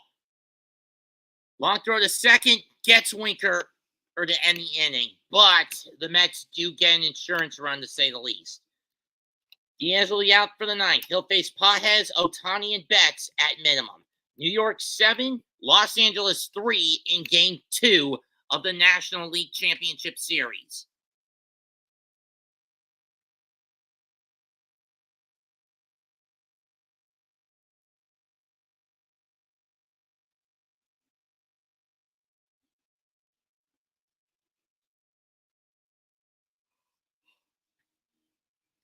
Hit the like button, subscribe, folks. Don't be a damn ninja. To quote my buddy Big Lou, don't be a damn ninja watch lurking in the shadow realm. Hit the like and subscribe button. Click those bells and thumb up icons. Subscribe to me, Mac the Giants fan, Man Cave Podcast, G Inside Sports, Big Pat Sports Talk, Classified 3F with Joel, Unpopular Opinion Sports, Zion Zenith, El Capitan Rafucho, Wales to New Jersey, and all the members of the Big Blue Crew Sports Network.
Mets have had 7 runs on 10 hits with an error. Dodgers 3 runs on 4 and an error. Diaz was work cut out for him. Up 4, bottom 9. This isn't, at this point, it's no longer a safe decision because of the insurance run.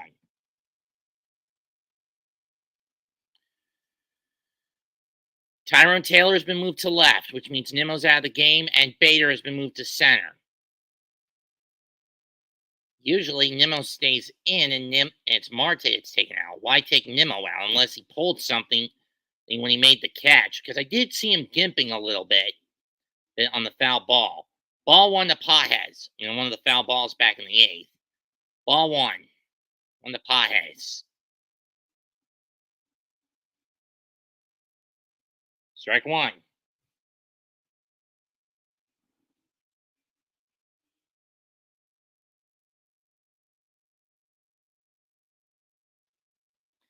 Driven to center, over the head of Acuna, base hit.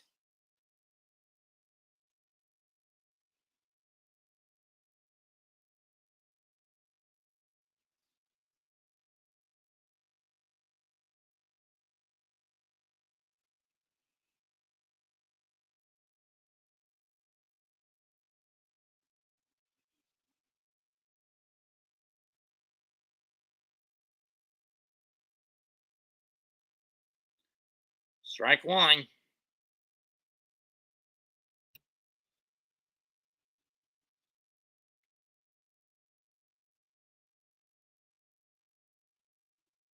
Outside 1-1.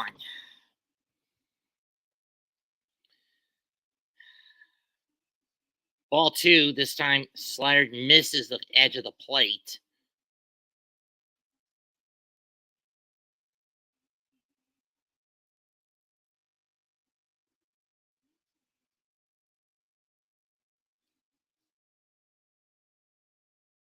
Come on, trick him into giving up, getting it, and the grounding it, Edwin.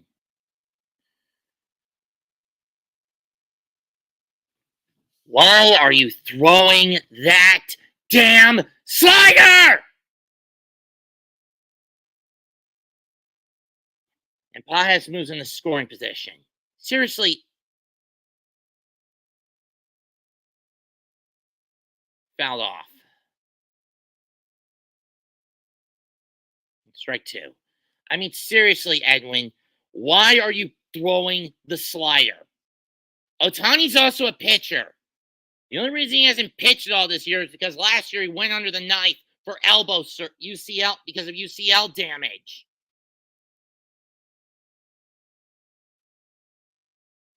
You son of a bitch. You son of a bitch!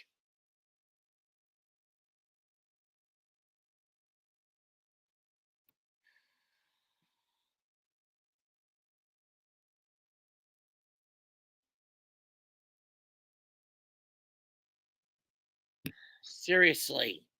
Edwin, throw the heater.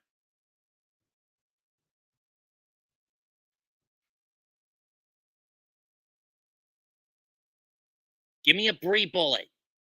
The pepper pistol. And the pepper pellet. Fouled off. Strike 1.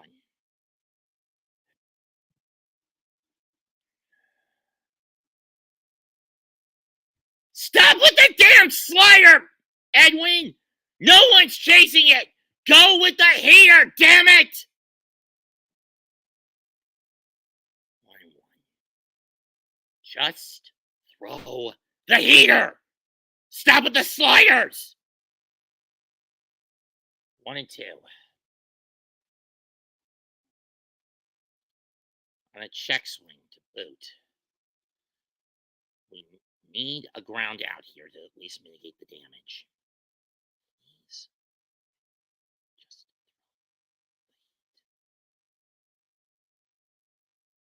2-2 as it goes too high.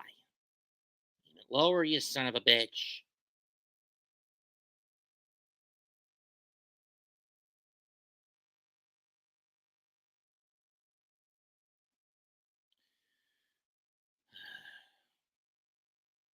At least tomorrow's a travel day for both teams. 2-2, swung and a miss, strike 3. 1 down.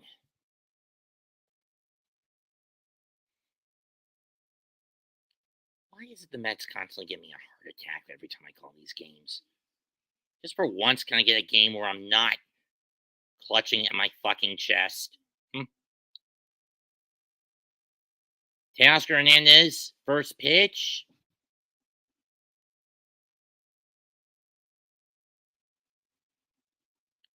Strike 1.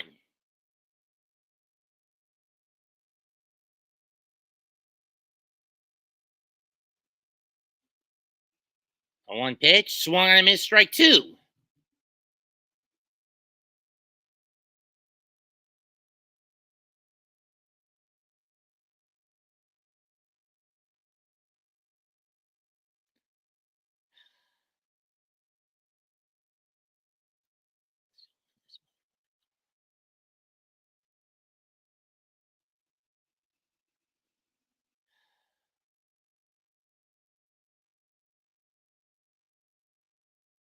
Fouled off.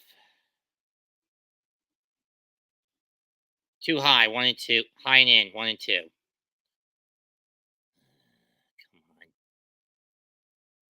Come on.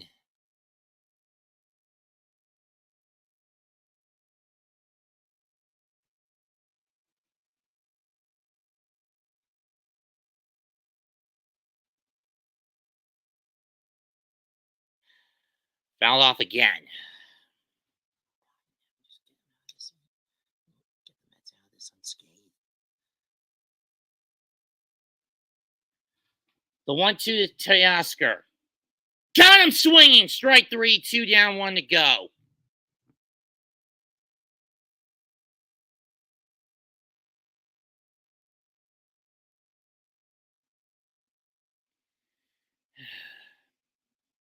Now it all boils down to Tommy Edman.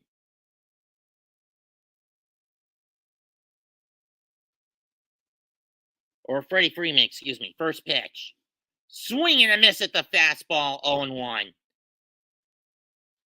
Freeman against Diaz, 1 for 7, but the one he has is a homer. Other splits that he has, relatively favorable to Freeman, as he's been walked 5 times and only struck out against Diaz twice. The 1-1. Fouled off. Now the Dodgers are down to their final strike.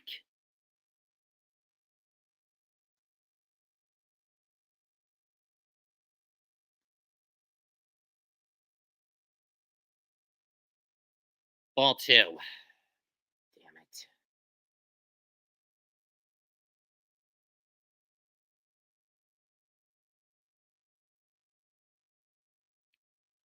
Get the strikeout, Edwin. Get the damn strikeout. Get the damn strikeout. Come on.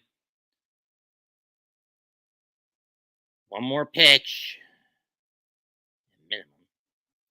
Swung on and miss! Strike 3, Mets win! And the series is tied up.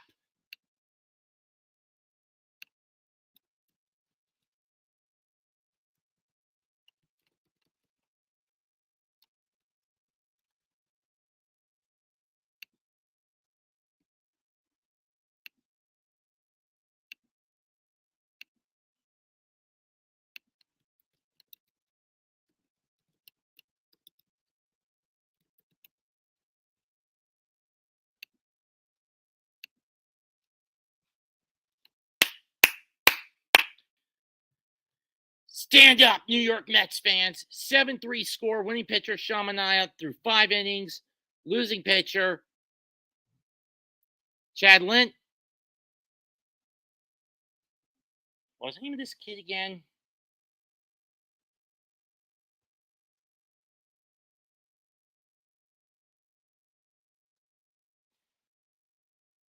Ryan Brazier.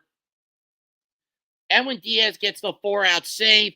The Mets now have momentum going into New York. Tomorrow's a travel day for both squads.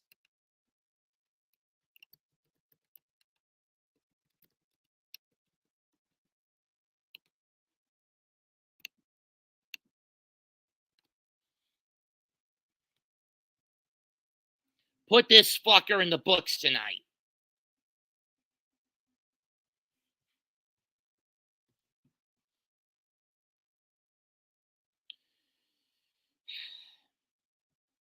I'd like to thank everyone who showed up. Comment, like, and subscribe. This is Mets 2128 signing out. Goodbye. Good fucking night. Bang. And I'll see you tomorrow night when Capitan and I do our weekly watch party of WWE NXT on the CW. Peace out.